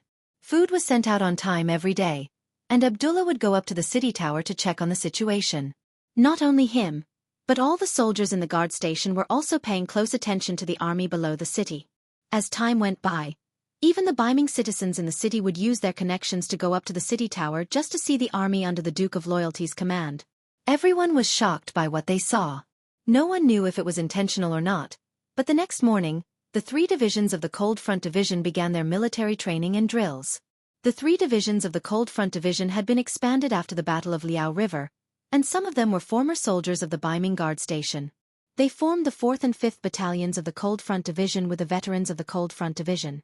In other words, the 4th and 5th Battalions of the 1st, 2nd, and 3rd Regiments were all recruit battalions, and their combat strength was relatively weak. However, this was only in comparison. If they were to fight against the Nuzan cavalry, they would not lose out. There were a total of 6 battalions, and because they were newly formed, their combat strength was not up to the overall standard of the Cold Front Division. In order to let them catch up in time, Division Commander Wu Shang and Political Commissar Chen Bo purposely increased the intensity and standard of their training. Now that they had time to stay below the city, of course they would not abandon their training. Not only that, they also increased the intensity of their training. Every day at dawn, the soldiers of the 6 battalions would get out of bed, run a few laps around the camp, and only stop when they had covered a distance of 10 kilometers. Then they would practice slashing with their swords, and each person would slash at least 200 times. When they were done, it was time for breakfast. Only then did the soldiers have half an hour to rest. After breakfast, the training continued. Each person would slash 200 times, and then it was target practice. Of course, considering the amount of ammunition they had, it was impossible for them to use live ammunition right away. First, they had to practice various postures. For example, one person would have to practice for 2 hours to raise the gun. They also had to hang a heavy stone under the butt of the gun to practice their stability and so on. In the afternoon, it was time for cavalry training. Getting on the horse to slash, getting on the horse to raise the spear, and so on. At night, there would be an hour of sparring practice.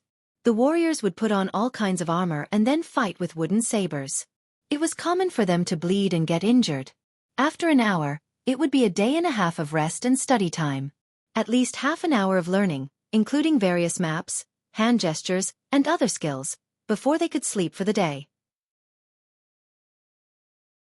At this time, the soldiers would start snoring after entering their tents. There were even sounds of teeth grinding, farting, and so on. However, no one blamed the other comrades because everyone was very tired. It could be said that they fell asleep as soon as they touched the pillow. Again and again, every day was the same training. All of this fell into the eyes of the Beiming army generals and common people on the city gate tower. Abdullah had sighed in his heart more than once. This is a strong army. Their training methods are very scientific. They definitely won't be able to stop such an army. Not to mention that he only had a little over 1,000 infantrymen. Even if he was given 10,000 or 50,000 men, he would not think that he could defeat such a powerful enemy. Hopefully, Shangguan will agree to open up a path for them. It's definitely a nightmare to be enemies with such people. General Abdullah sighed in his heart as he anxiously waited for Shangguan's reply. This wait lasted for 10 days. Finally, a cavalry scout came from afar with a letter in his arms. It represented the attitude of the new Urgon city toward the mercenaries. Whether they would fight or cooperate, the result would be clear soon. Abdullah received the letter from the scout with a nervous heart. He opened it silently. His expression changed rapidly. His brows were furrowed and relaxed at times. The letter was written by the city's commander, Song Quan. According to the letter, the embroidered uniform guard had already determined that the 5-star army was part of the mercenaries. In other words, the horse robbery that happened here, including the Liao River incident, should be the work of the mercenaries. Come to think of it, this was probably the only army in the world that could eliminate more than 10,000 enemies without leaving any traces or evidence behind. The letter also said that since the mercenaries provoked them first, it would not be a problem for them to retaliate appropriately. Considering the strength of the mercenaries, the lack of orders from the higher-ups, and the fact that Yang Chendong was a loyal duke recognized by the great Ming dynasty, they only needed to retaliate appropriately and did not need to go all out. Abdullah heaved a sigh of relief when he read this. He no longer considered what the mercenaries had done to them. His observations over the past few days told him that the mercenaries were not to be trifled with. Not at all. The contents of the letter made Abdullah feel even more relieved. Considering the current situation of the Jian province left guard, the higher-ups would not send them into battle personally. It was not just the Jian province left guard. Even the larger Jian province guard and Shenyang central guard did not have any cavalry, so they did not need to use them. This time, the higher-ups would directly send 3,000 cavalrymen to test the mercenaries' capabilities. What Abdullah needed to do was to stand below the city gate tower and record everything that happened from the beginning to the end of the battle in detail. He could then report it truthfully when he returned. After reading the letter, Abdullah had mixed feelings. The higher-ups were not willing to let the mercenaries off easily. They wanted to be selective and test them appropriately. However, was this necessary? Perhaps 10 days ago, when the 3 Lungfeng division masters had just arrived, Abdullah also had the same thought. However, after watching the mercenaries training for 10 days, especially after watching the 3 divisions 9 Lungfeng division battalions train, he had long given up on such thoughts. The 9 battalions were quiet, but when they moved like flood dragons. Not only were their horsemanship superb, but they also practiced chopping 500 times in a row. Not only were there sufficient numbers, but their speed was also very fast. He had seen with his own eyes the wooden stakes that had been set up to act as imaginary enemies being split in half in a very short period of time. That saber seems different too. It's sharper and tougher than ours. Abdullah could not help but sigh as he thought about it. Then, he began to look forward to the outcome of the 3,000 cavalrymen sent by the higher-ups. He also wanted to encourage his own cavalry, but for some reason, he could not muster up the strength to do so. In the military camp outside the city, Division Master Wu Shang had just returned from his chopping training. Compared to the ordinary Lungfeng warriors, he had set himself a requirement of 600 slashes in a row. While he had to make an extra 100 slashes, the time requirement was the same. In other words, if the warriors could make 500 slashes in the same amount of time, he would have to make 600 slashes to qualify. As the Lungfeng warriors' military quality continued to improve, as the division master, Wu Sheng's expectations of himself became higher and higher. He returned covered in sweat. As soon as he received a towel from the correspondent, Political Commissar Chen Bo appeared in front of him. Division Master, the Beiming division has already sent someone back to the city. They should have received some news. However, the other party has no intention of contacting us. It seems like the news is not necessarily good. I'm afraid we'll have to fight. The moment Chen Bo entered the room, he took a towel from the correspondent behind him and wiped his face. It was obvious that he was also covered in sweat. It was obvious that he had just finished his training. Let's fight then. If we don't fight, some people won't know how powerful we are. The warriors below have been holding back for a long time. It's a good opportunity for them to vent their frustrations, Wu Shang said nonchalantly. His face was filled with fighting spirit and confidence. All right, let's wait and see. Chen Bo said unhurriedly. In their eyes, the Beiming division's cavalrymen were nothing. Even though they knew that a big battle was coming, they were not nervous at all. They did not even need to prepare. This was because the 3 divisions of the Lungfeng division had always been on the first level of combat readiness. They were ready to fight at any time. Being unprepared was the best preparation. This was a strong confidence in one's own strength. 3 days later in the morning, from the northeast of the 3 divisions' barracks, a cavalry troop that seemed to cover the sky and earth came from afar. They left a trail of dust behind them. They're here. Division Commander Wu Shang and Political Commissar Chen Bo, who were still instructing the troops to practice shooting, immediately reacted. The troops immediately gathered, mounted their horses, and carried their swords. They were eager to fight. As soon as the troops gathered, a scout rushed back and rushed in front of the division commander and political commissar. Reporting to the chief. It's the Beiming Division's cavalrymen. There are about 3,000 of them. 3,000? After hearing this, Wu Shang shook his head with some disinterest. 3,000 is really too little. That's right. It's a little too little. This time, even political commissar Chen Bo agreed. However, they did not know that if their opponents heard these words, they would be enraged. They had seen people look down on others, but they had never seen people look down on others like this. The two division commanders looked at each other and smiled helplessly.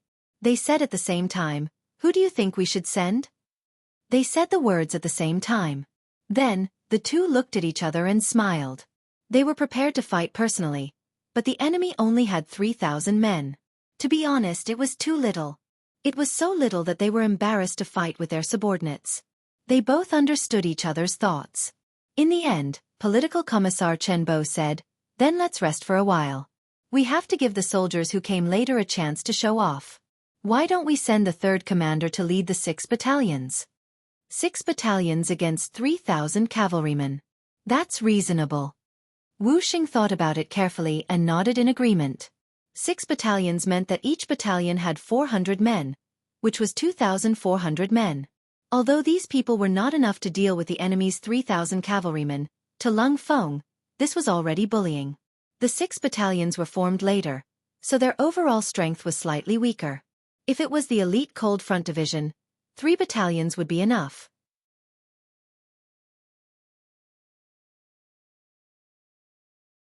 Chapter 700. After the two division commanders came to a decision, they called the 3rd Regiment Commander, Spring Sun, over and passed on the order.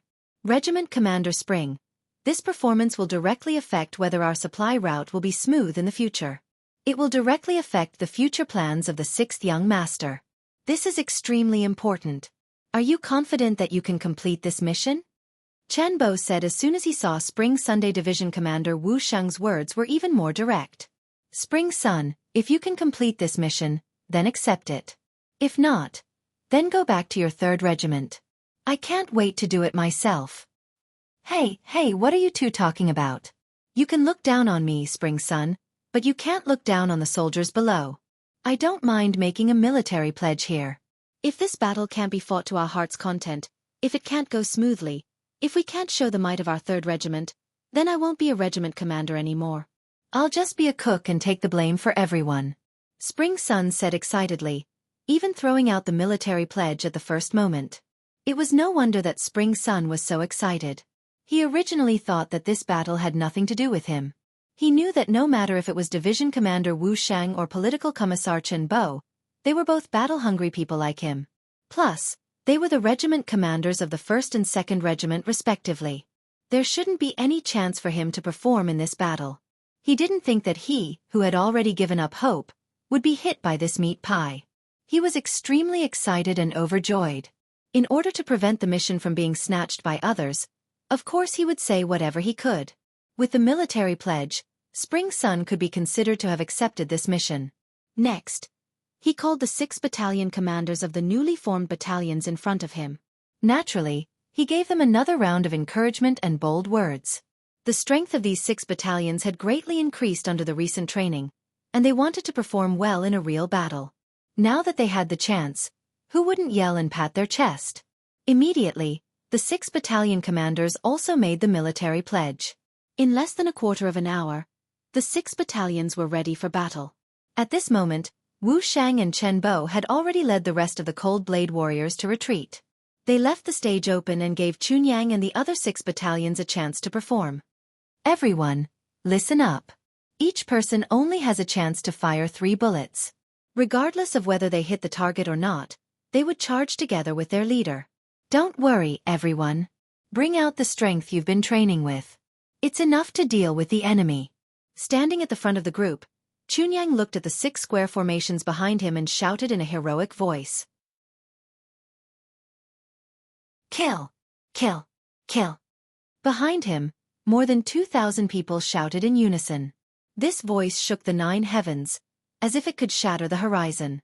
Above the city gate tower, Abdullah also witnessed the scene before him.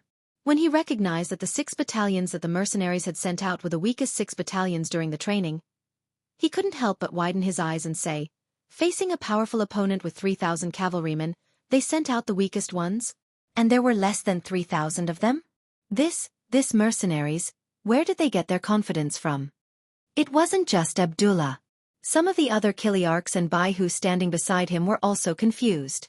Someone whispered, "This is clearly the mercenaries underestimating the enemy." If that's the case, we'll have a good show to watch. That's right. Your mercenaries may be strong, but if you underestimate the cavalrymen of the Beiming city guard, you'll have to pay a heavy price. While the crowd on the city gate tower was still discussing, the 3,000 cavalrymen of the Beiming city guard were getting closer and closer. Their speed was also gradually increasing. It was obvious that the enemy had no intention of stopping. Clearly, they wanted to use this speed to charge in front of the mercenaries and increase the charging force of their cavalrymen. From this point alone, it was clear that the Beiming city guard had no lack of powerful people. In fact, the leader of this troop was the commandant of the Beiming city guard, Yi Ligong. He was a major third-grade general and was one of the top 5 figures in the entire New Urgon city guard district. If it weren't for the existence of the Imperial eunuch supervisor and the Imperial eunuch guard, he would be the number 3 figure in the city. How could a person like him not have strength? How could a person like him not know how to lead troops into battle? Everyone, slowly increase your speed. When the 2 sides are 2 li apart, charge forward. We need to use our momentum to break the enemy's courage. We need to let the Duke of Loyalty know that mercenaries aren't the only ones who can fight. The cavalrymen of the Beiming city guard are also unparalleled in the world. Standing in the middle of the troop, Yi Ligong urged his horse forward as he shouted loudly. He was trying his best to motivate the troops before the battle. Kill! Kill! Kill! The same shout came from the Beiming city guard, but for some reason, it didn't sound uniform. It wasn't as heroic and passionate as the previous mercenaries. Facing the charge of the Beiming city guard from afar, Chun Yong didn't move at all. The 6 battalions behind him didn't move either. They stood there like statues, allowing the enemy to approach them step by step. The distance between the 2 sides was getting closer and closer. 5 li, 4 li, 2 li. When they were 2 li apart, Chun Yang's eyes, which were as dark as the abyss, finally regained some spirit. He shouted loudly, "Everyone, listen to my order. Charge! Charge!" The 6 battalions responded in unison. Following that, there was the sound of war horses galloping forward, followed by the sound of soldiers pulling the bolts of their guns. When they were 2 li apart, the Beiming city guard began to increase their speed. They kicked up a cloud of dust as they approached, like a monster that could swallow mountains and rivers. Fire! The cold vanguard soldiers raised their arms as they charged forward. This was the result of their constant training with guns. When the military officer gave the order to open fire, thousands of fireballs shot out at the same time toward the northern Ming dynasty cavalry that was charging at them. Bang! Bang! Bang! Bang! 3 bullets were fired one after the other. Before the enemy could react, the bullets whistled through the air and hit the Beiming city guard, causing blood to splatter everywhere. The 3 shots were quickly fired. The soldiers kept the Type 95 on their backs and pulled out their cavalry swords. At this moment, the distance between the 2 sides was less than 1 li. Next was the bloodiest and most brutal clash between the cavalry swords. The moment when the cavalry collided would always give people a sense of shock. It was like 2 high-speed trains colliding together. The power and destructive power produced would often be very shocking. In such an environment, a person's life would be extremely fragile. An individual's performance would also be minimized. Even a strong person could be smashed to pieces in such a clash. However, even though they knew this common sense and logic, from the Commander Spring Sun to the warriors in every squad, none of them were afraid. This was because they had been training for a long time. They were waiting for this moment. They were waiting for this moment to show their strength on the battlefield. This was also the glorious moment when they handed in their exam papers. They were waiting for the clash between the 2 sides. They were waiting for the moment to show their strength in the battle. Some people were even ready to die in the clash. It might be painful, but it might also be very satisfying. After making all the preparations, the 6 battalions of the Cold Vanguard soldiers quickly approached the Beiming city guard. Everyone's eyes were bloodthirsty. At this moment, no one took their lives seriously. There was only one thing in their mind, and that was to kill the enemy again and again. This was a kind of momentum that was unafraid of death. This was a kind of spirit that was fearless. This was a kind of confidence that could only move forward and not retreat. Under this kind of momentum, the 6 battalions still maintained their original formation and continued to move forward. Then, there was a flash of cold light. It was like a sharp knife that was about to pierce into the enemy's heart. For this moment, all the soldiers were shouting with all their might. It was as if they didn't do so, they wouldn't be able to increase their strength and vent their powerful momentum. They're about to clash. On the city tower, Abdullah clenched his fists and stared at the scene in front of him. Who was stronger and who was weaker? The answer would be revealed soon. Even though he already knew the answer in his heart, he still hoped that his side would win, even though it seemed impossible. Yes, it was indeed impossible. Just as the two sides were about to collide and were less than 300 meters away from each other, a shocking scene occurred. Like dominoes, the Beiming city guard fell from their horses one after another. In the blink of an eye, over 1,000 men had fallen from their horses. The sudden turn of events caused the originally ambitious General Yi Ligong to turn pale with fright. He suddenly thought of the gunshots he had heard before. Could it be that all of this had happened because of that? Although the newer city guard was located in a remote area, they knew that the mercenaries had continuous fire guns. However, that was all they knew. They knew that the Great Ming Dynasty also had firearms and the Divine Arms Battalion, so they didn't think much of it. It was the same for Yi Ligong when he heard the gunshots just now. He had tried firing firearms on horseback before. When the horses were still, they were still somewhat accurate. However, once the horses moved, they would be firing randomly. The effectiveness of the firearms was very limited. It was precisely because of this experience that he didn't think much of the gunshots. However, he suddenly understood that his brothers who suddenly fell from their horses must have been hit by the firearms. But how could there be so many of them? Yes, there were too many of them. Nearly half of the 3,000 cavalrymen died before they could even get close to the enemy. However, this was not the most important thing.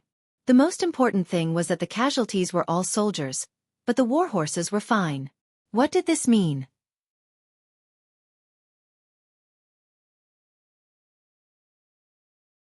Chapter 701.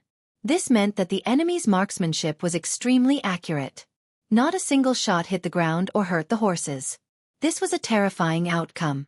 If the enemy launched another wave of musket attacks like this, would there still be anyone alive around him? Even if he did, would he be able to survive? At this moment, Yi Ligong was terrified. He instinctively pulled on the reins. He wanted to see what would happen. He did not want to lose his life here. There were quite a few people who had the same thoughts as Yi Ligong. They intentionally slowed down and watched as some of their companions charged into the mercenary camp. Boom! Finally, the cavalry from both sides collided. Blood splattered everywhere. Heads were tossed into the air, horses neighed, and corpses fell to the ground. It was only the first charge.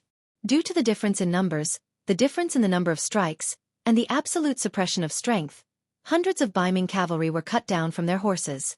They fell to the ground and became minced meat under the horses' hooves. Retreat! Retreat quickly! After this collision, the last bit of hope in Yi Ligong's heart had disappeared. Seeing his subordinates being chopped into minced meat the moment they entered the enemy's formation, he, who had already stopped his horse, turned around and fled without any hesitation or politeness. The main general suddenly turned around and fled with his bodyguards. Following that, more and more northern Ming cavalry also cursed and wanted to turn around and flee. However, it was not that easy to escape. Behind them, Chun Yong had already led his cavalry and charged forward. Under their repeated attacks, Beiming cavalry were cut down one after another. When some of the northern Ming cavalrymen wanted to counterattack, they suddenly realized that their companions were no longer around. When he had to face the continuous attacks of more than a dozen Cold Vanguard cavalrymen, he could block 1 or 2 strikes, but could he block the 3rd strike, the 4th strike, or even more? In the first place, the speed of the saber attacks was not as fast as a human's. After blocking a few attacks, The surrounded northern Ming cavalry were like sheep that had entered a wolf's den. They were instantly devoured, and not even their bones were left behind. Such a scene continued to happen on the battlefield. Wherever there was a surviving northern Ming cavalryman, there would be a dozen or even dozens of cold vanguard cavalrymen slaughtering him. As a result, the northern Ming cavalrymen were like small boats sailing in the sea, facing huge waves one after another. No one could survive, no one. Originally, it should have been an evenly matched cavalry charge, but it had turned into a completely one-sided situation. From the beginning to the end, only half an hour had passed. Other than Yi Ligong, who escaped with less than 50 bodyguards, the other 2,950 Baiming cavalry were all killed. Not a single captive was left. Not even a single wounded person was left. Of course, this was because Lung Feng wanted to establish his dominance, but at the same time, it was also because the 6 battalions were too eager to prove their worth. That was why they didn't hold back and killed with all their might, resulting in this outcome. Tabulate the battle results. Spring Sun was covered in blood. He had killed more than 4 Baiming cavalry. Although it wasn't as many as he had expected, he had no choice. He had killed too many people with his muskets. It was already good enough that he was able to get 4. Without any enemies, he began to tabulate the battle results. He wanted to see how many casualties he had suffered. 13 of my battalion died. 7 are wounded. 16 of my battalion are wounded. No wounded. 12 of my brothers died. 2 are wounded. 13 of my brothers died. No wounded. 7 of my battalion died. 4 are wounded. All of them are lightly wounded. My battalion. The battle results were quickly tabulated. Spring Sun nodded to show that he understood. He turned around and galloped towards Division Commander Wu Shang and Political Commissar Chen Bo, reporting to Division Commander, Political Commissar. In this battle, 70 of our brothers died. 18 are wounded. We killed 2,950 enemies. No prisoners. When Spring Sun arrived in front of the 2 division commanders and reported the results of the battle, the 3 divisions couldn't help but burst into thunderous cheers. This result made Wu Shang and Chen Bo very satisfied. There were always casualties in war. It didn't matter if you had the right time, the right place, or the right people. After all, accidents were everywhere. To be able to kill nearly 3,000 enemies with less than 100 casualties was already a miracle. Good, very good. We will remember this great achievement. Let's celebrate tonight. Division Commander Wu Shang laughed loudly. At this moment, he knew that the quasi-cold vanguard of the 6 battalions had become a qualified cold vanguard brother after this bloody battle. The combat strength of the 3 divisions had also improved greatly after this battle. Oh, we won! The other cold vanguard warriors couldn't help but cheer and shout loudly when they heard the celebration. When these voices reached the city, Abdullah's face turned pale with fright. He still didn't know the final result of the battle. However, Baiming's cavalry had been defeated, and they had been defeated very quickly and thoroughly. He saw it clearly. When night came, out of fear, they took out more food and sent it to the 3 divisions. The exact results of the battle had also been announced. Less than 100 casualties, 2,950 enemies killed, and nearly 3,000 warhorses were taken. The result made Abdullah almost lose his balance and fall to the ground. With the help of his personal guards, Abdullah sat back down on his chair and remained silent for a long time. He had already determined a fact in his heart. The mercenaries were powerful and could not be provoked. Whoever dared to provoke them would end up dead. Of course, he didn't forget to report everything he saw and heard to his superiors. He could already imagine what their decision would be after seeing this report. The path of the cold vanguard had to be given up, and it had to be given up completely. The camp of the 3 divisions. The banquet, celebration, and recording of achievements were carried out in an orderly manner. Countless soldiers used their military merits to exchange for cigarettes, ham sausages, canned food, and other things. When they held these items in their hands, many of them shed tears. They were originally Baiming's cavalry and looked very powerful. However, only they knew that they were nothing more than a facade. However, after joining the 3 divisions, they had undergone a transformation. They were still themselves, but in front of their former comrades, they were already superior. Even if they couldn't do anything now and retired, they would still be able to get a sum of money to spend the rest of their lives.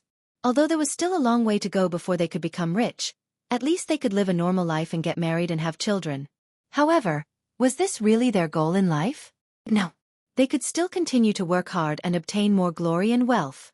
After a few more years of hard work, it wouldn't be a problem for them to build a good family background and property for their descendants. At this moment, the hearts of the soldiers were filled with hope and longing for the future. The birth of these ideals would make them stronger and more fearless. This battle established the belief that the three divisions were powerful and invincible. Not long after, Nuergon Dusi issued a clear rule. It said that the mercenaries were fighting for the peace of Baiming's north and were worthy of respect. It was also very reasonable that they needed a logistical supply line. No guards were allowed to obstruct or interfere. Otherwise, they would be severely punished. This was the result of fighting. This was the result of showing their strength. Everything was not out of Wu Shang and Chen Bo's expectations. They knew that they were very close to completing the mission given by the sixth young master. The next day after receiving the news, the three divisions left Jian Province's Zuowei City and headed straight for Sea Town. The supplies were already at sea and would arrive soon. Their next mission was to gather at Sea Town and then unload the supplies and transport them back to Shur City. Then they would be done. As for the safety of this road in the future, they were not worried. Unless they didn't want to live, they really couldn't think of anyone who would dare to stop the logistical army under the banner of mercenaries here. Shur City. It had been a month and a half since they occupied this place and started the construction. During this period of time, the city had undergone great changes. The appearance of the city had taken shape with the investment of a huge amount of manpower, material resources, and financial resources. The construction in the city had already begun. When they walked to the street, Shur City had become much more lively. Originally, there were only 1,000 people in the city. Now, the number of people in the city had reached more than 2,000, nearly 10,000 people. The fact that the population in the city could increase so much in such a short period of time naturally had a lot to do with Yang Qindong's personal and external policies. Duke of Loyalty, God of War, and even Dong Shuai were some of Yang Qindong's nicknames. He had been famous for a long time. It was difficult for others not to know him. With his personal influence, first of all, some Han people who lived alone nearby were willing to come to the city. During this period of time, Su Yunqing's reconnaissance battalion, in addition to monitoring the movements of the nearby Mongolian tribes, had another important task, which was to constantly convey the news of the policies towards the Han people. For example, the Duke of Loyalty was the savior of the Han people. As long as they were Han people and were willing to follow the rules, the Duke of Loyalty would help them, give them work, give them food, and let them live a better life. These slogans and news spread everywhere. Not only the Han people, but also the Mongolian people. As long as they were willing to follow the rules of the city and had the strength and were willing to work, they were also welcomed. They could work to earn money and use the silver or copper coins to buy various items that they needed. Shur City was an open city. It was a city with full freedom. It was a city that pursued fairness and reasonableness. As long as you were willing to come and follow the rules here, you would become a welcome person. Here, as long as you put in effort, you would be rewarded. It was very fair. There was no oppression or oppression. Your things were yours. You didn't have to worry that everything would be gone when you woke up.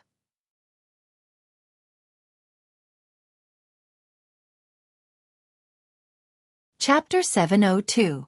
It was precisely this concept that attracted groups of people to settle in after it was spread out. First, it was a few people, then a dozen people, then dozens of people. Soon, it expanded to hundreds of people, thousands of people, and then nearly 10,000 people. Even this number was increasing every day. Speaking of which, everything was due to the rules of the grassland. It was particular about the law of the jungle. It was particular about the law of the jungle. Whoever was more powerful would have all the good things. As for the weak, some people might sympathize with them, but it was only sympathy. On the day you were bullied, no hero would appear to help you.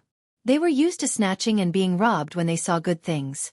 As a result, many kind-hearted people did not like to stay on the grassland, especially those who lived alone. They often did not have a neighbor within dozens or even hundreds of miles. Once they encountered a grassland bandit, they could only wait for death. This feeling was very bad. If it was in the past, they did not have a place to go and did not have a better way to solve the problem. It seemed that they could only choose to join a grassland tribe. Even so, they had to pay too much and could become a sacrifice in the war at any time. If they were unlucky and the leader of the tribe took a fancy to something, they would also have to contribute. That feeling was like falling into a bandit's lair. The first city was different. As long as one was willing to come here, there would be a ready-made house for one to live in. Of course, one would have to pay the rent every month. However, this was not a problem. There were many jobs to do in the city now. Building a city and building houses was a rich income. As long as one worked hard to earn money, one would not have to worry about it. As long as one had their own house, anything that they earned would belong to them. No one would come to rob them, no matter who the other party was or what kind of identity they had. Otherwise, the law enforcement team that appeared on the streets at any time in the city would teach the other party how to behave. It was this kind of protection policy that attracted a large number of people to the first city. When they familiarized themselves with the rules here and found that it was indeed different from the outside world, many people quickly fell in love with this place. While they chose to live here, they also spread the news, allowing more relatives and friends to come and stay here. After all, everyone would want to have more old friends by their side when they arrived at a new place. This would give them a sense of security. There were more and more people in the city, and the labor problem was solved accordingly. In the largest mansion in the beginning city, Yang Qindong was sitting there and resting. Some of the tension on his face disappeared, and there was a trace of relaxation. This was a newly built backyard. There was a large pond and even a rockery. To be able to have such things in the prairie city could only be described as extravagant. However, no one thought that this was wrong. The sixth young master had done so much for everyone. Was it wrong for him to want a better environment and conditions to rest? No one should even think of shaking Yang Qindong's position in the army or speaking ill of him. Otherwise, he would be beaten up so badly that even his mother wouldn't be able to recognize him. Sitting in the garden to rest, Yang Qindong did not forget to look at the information in his hand. It seemed like a while had passed, but it also seemed like a long time had passed. He lifted his head and looked at Tiger's Mane, who was at the side, and asked, "This is the data from this morning. It says that the number of people in the city has exceeded 10,000? Yes, the statistics were out last night. The number of people is about 10,300. Hee, compared to the 9,800 people from the day before, there are 500 more people now. This number should increase today. Young master, you're amazing." Tiger's Mane could not help but give him a thumbs up when he mentioned this. When the city was first built, the city was so vast, and it was not that no one had discussed it before. They thought that this was a grassland after all, and it was different from the Central Plains. It was normal to not see a single family for dozens of miles. In such a place, building a city was originally a very extravagant thing, let alone building such a big city. Looking at the sixth young master's meaning, the beginning city could accommodate 500,000 people.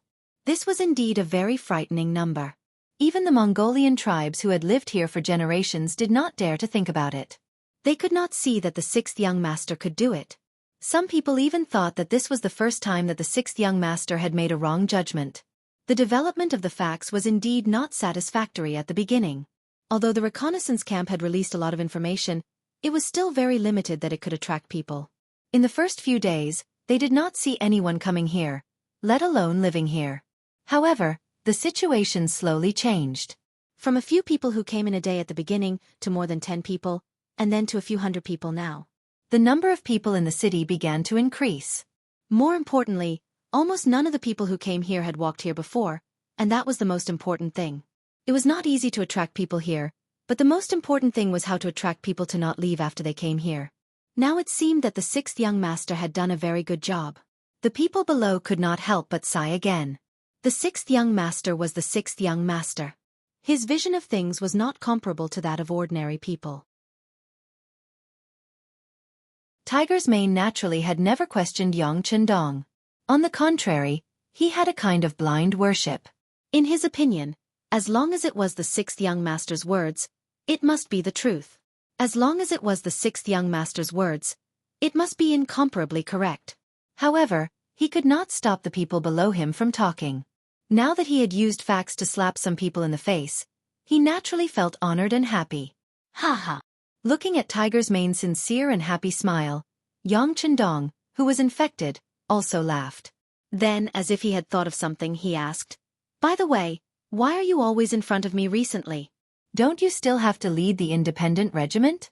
I have young heir here. If you have something to do, you can do it yourself.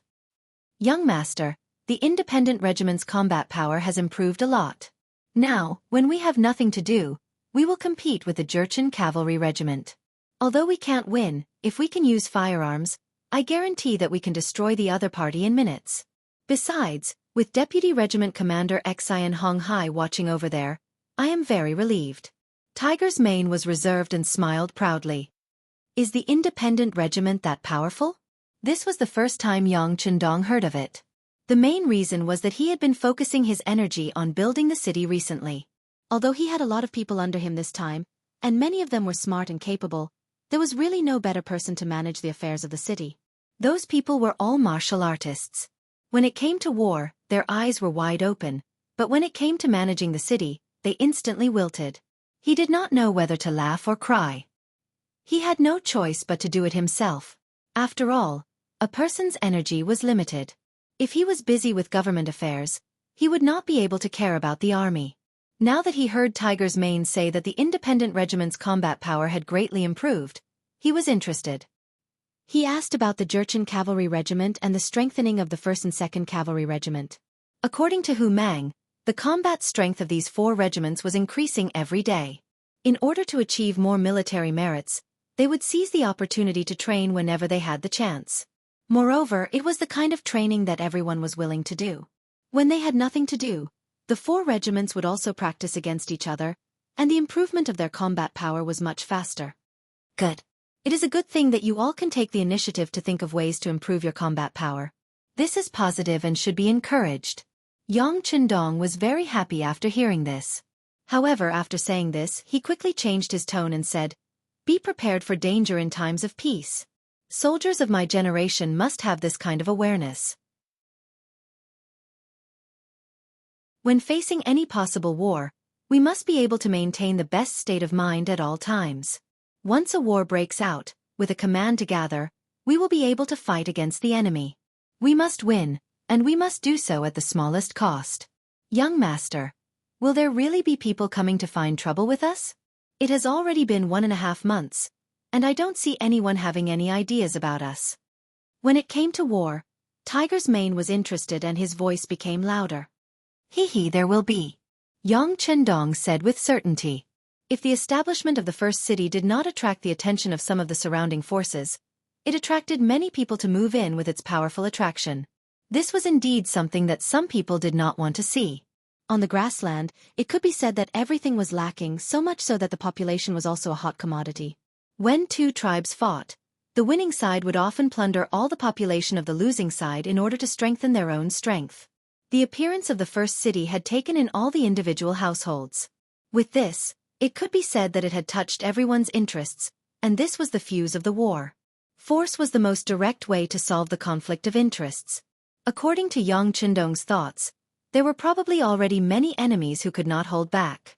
It was just that the mercenaries and his reputation were too big, and no one wanted to be the one to stand out.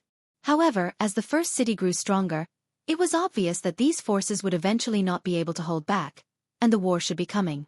Just as Yang Chendong and Hu Mang were chatting, a large cavalry team was setting up camp and resting at a place 500 kilometers away from the first city, near a mountain and a river. If the people from the reconnaissance camp could get close to observe, they would naturally find an old acquaintance here. He was Hara Ruochu, who had suffered a loss in Yang Chendong's hands. That's right, this was the camp of Hara Ruochu's father, Agar Dorji. Originally, he followed his elder brother to expand the Tatar forces, but he could not resist the temptation and finally conspired with the leader of the Walla, Yes Hen, to assassinate his elder brother. Who would have thought that the plan would not be as fast as the changes? In the end, he did not kill his elder brother and had no choice but to escape. Now, he had become a rootless tree floating on the grassland. Agar Dorji was still a man of his own ideas. When he rebelled, he brought a total of 50,000 cavalry, which made him a powerful force on the grassland. No one dared to look down on him, and no one dared to casually find trouble with him. This made him comfortable for a while.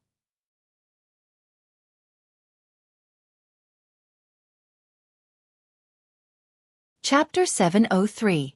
However, the daily food and drinks of the 50,000 cavalrymen was not a small expense. Although he had received some benefits from Yes Hen, it would eventually run out. If one did not consider the future, there would be immediate worries. Now, Agar Dorji urgently needed a foothold and income. Otherwise, the 50,000 cavalrymen would leave him sooner or later. In order to find a suitable place, he had thought of forming an alliance with the Gobi Mongol Empire.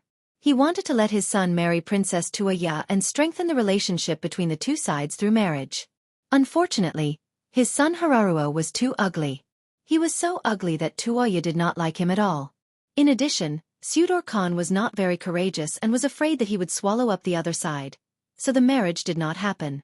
Not only that, but because of the battle with the 5-star army, he lost 5,000 cavalrymen and a general like Lumek.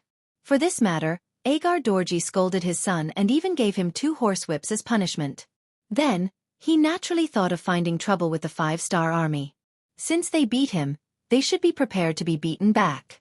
But he never thought that the 5-star army would suddenly become a mercenary army. This made Agar Dorji think of giving up.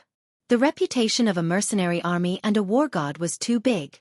In the grasslands, Yeshen's strength was obviously the strongest. Especially since he had done business with Baiming a while ago, who knew how many rare goods were shipped to the grasslands through his hands. These goods had become sought-after goods in the eyes of the grasslands nobles. He had made a lot of money. With money, there was naturally a greater opportunity to increase his strength. It could only be said that Yes Hen was stronger than before. He even had a faint sense of superiority. His strength made Yes Hen somewhat dizzy. He actually wanted to find trouble with Baiming again, wanting to use the war to plunder and strengthen himself. After all, he had worked with Yes Hen before and their relationship was not bad. Agar Dorji had asked for Yeshen's opinion on the matter of the origin city. However, the seemingly fearless Yes Hen actually gave him a piece of advice, which was that it was best not to provoke the war god because it was not something that humans could defeat. Yeshen's words were decisive. When Agar Dorji first heard it, he did hesitate. But now, he seemed to have no choice. The army's provisions would be exhausted in a month at most. If he could not find more food or a foothold during this time, there might be a mutiny in the army. If that happened, where would he go? Big brother Tuachuo Buhua had probably sent people to keep an eye on him. At that time, would he take the opportunity to deal with him? Then there was Yes Hen. Although their relationship seemed to be good now, in fact, the other party couldn't wait to devour him. If it were not for the fact that he still had 45,000 cavalrymen in his hands, the other party would have taken action long ago. This could be seen from the fact that he wanted to borrow food from the other party but was rejected with all kinds of excuses. There was a wolf in front and a tiger behind.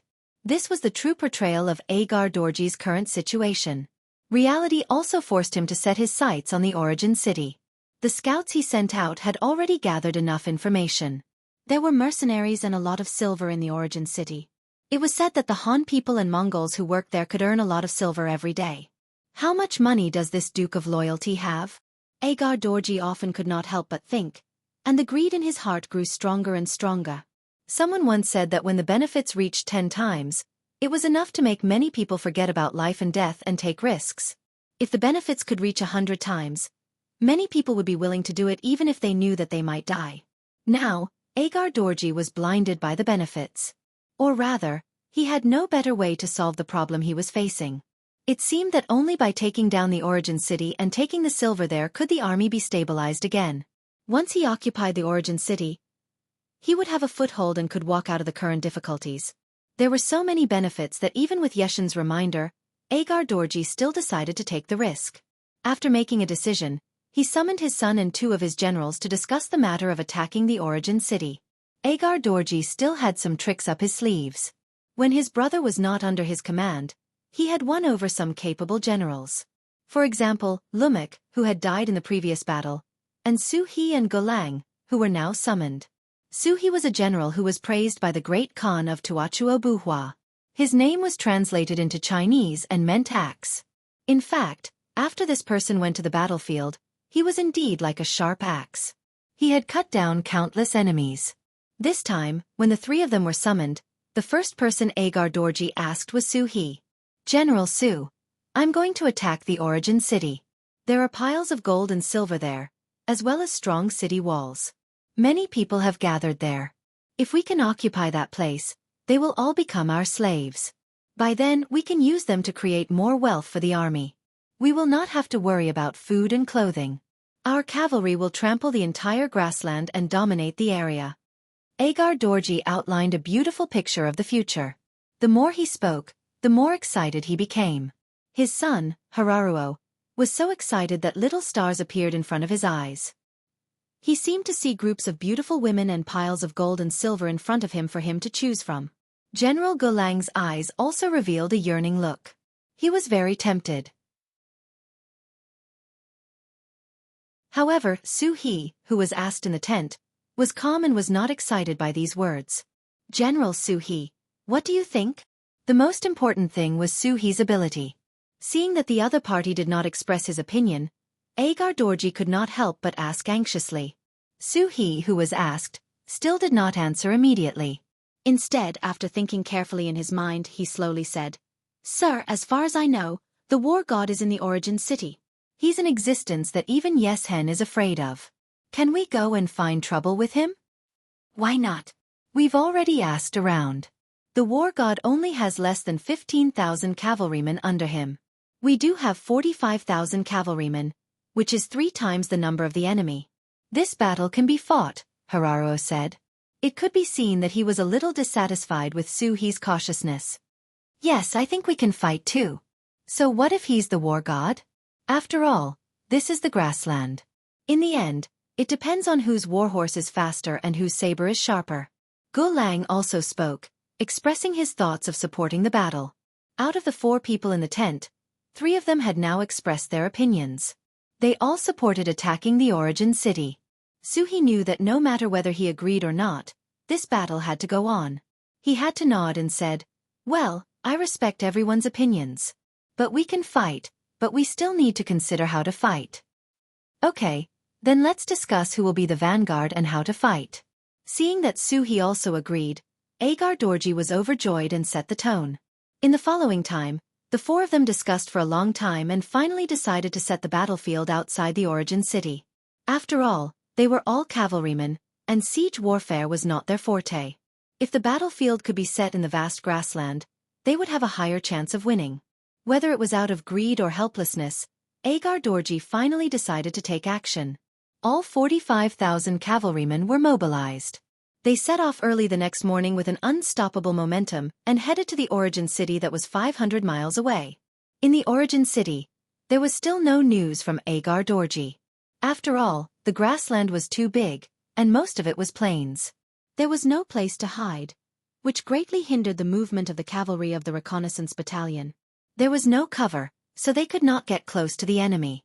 Naturally, they could not be prepared in advance. It was precisely because he knew this that Yang Chendong had asked the 3 regiments under him to maintain a fighting spirit at all times. They had to be able to come whenever they were summoned, fight whenever they were summoned, and win whenever they fought. The city was still being built in an orderly manner. Another day passed, and the number of people from various races who came to the origin city increased again. It increased by 500 people day by day. Today alone, more than 1,000 people came, and most of them were Mongolian brothers who brought their families. According to the rules of entering the city, they had to register their identity first, and then pay a certain amount of money. After that, they would be arranged to use a house for a month. Finally, different jobs would be arranged according to each person's different conditions. You must carefully screen the body of the person who comes. You must not let a factor of stability appear in the city. Yang Chendong walked on the streets of the origin city.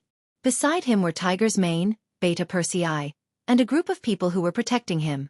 Walking in the crowd, the 6th young master spoke from time to time about some things to pay attention to. Yes, we have special people doing the relevant work. Not only do people need to report their real names, but they also need to report the place where they used to live. We have people who will investigate this afterwards. Although I dare not say that there is no problem 100%, for those who have doubts, we have focused on monitoring. Tiger's Mane kept nodding as he reported his work. That's the way it should be. Don't let a piece of rat poop spoil the pot of soup. We can also fully mobilize the people and let them take the initiative to expose those who have bad intentions or have strange behavior. We can give them a certain amount of rewards appropriately. In this way, unless they can pretend to be the same person, they can't escape everyone's eyes. Also, if we can confirm that they are spies sent by other forces, we can also allow them to come in and sneak in. However, they can't live here. We have to let others know of our strength so that they will be afraid. Yang Chendong also nodded with a smile and gave his own experience and opinions. You're tuning in to the Wisdom Diary YouTube channel. Don't forget to subscribe and join us on this journey to catch the most captivating stories.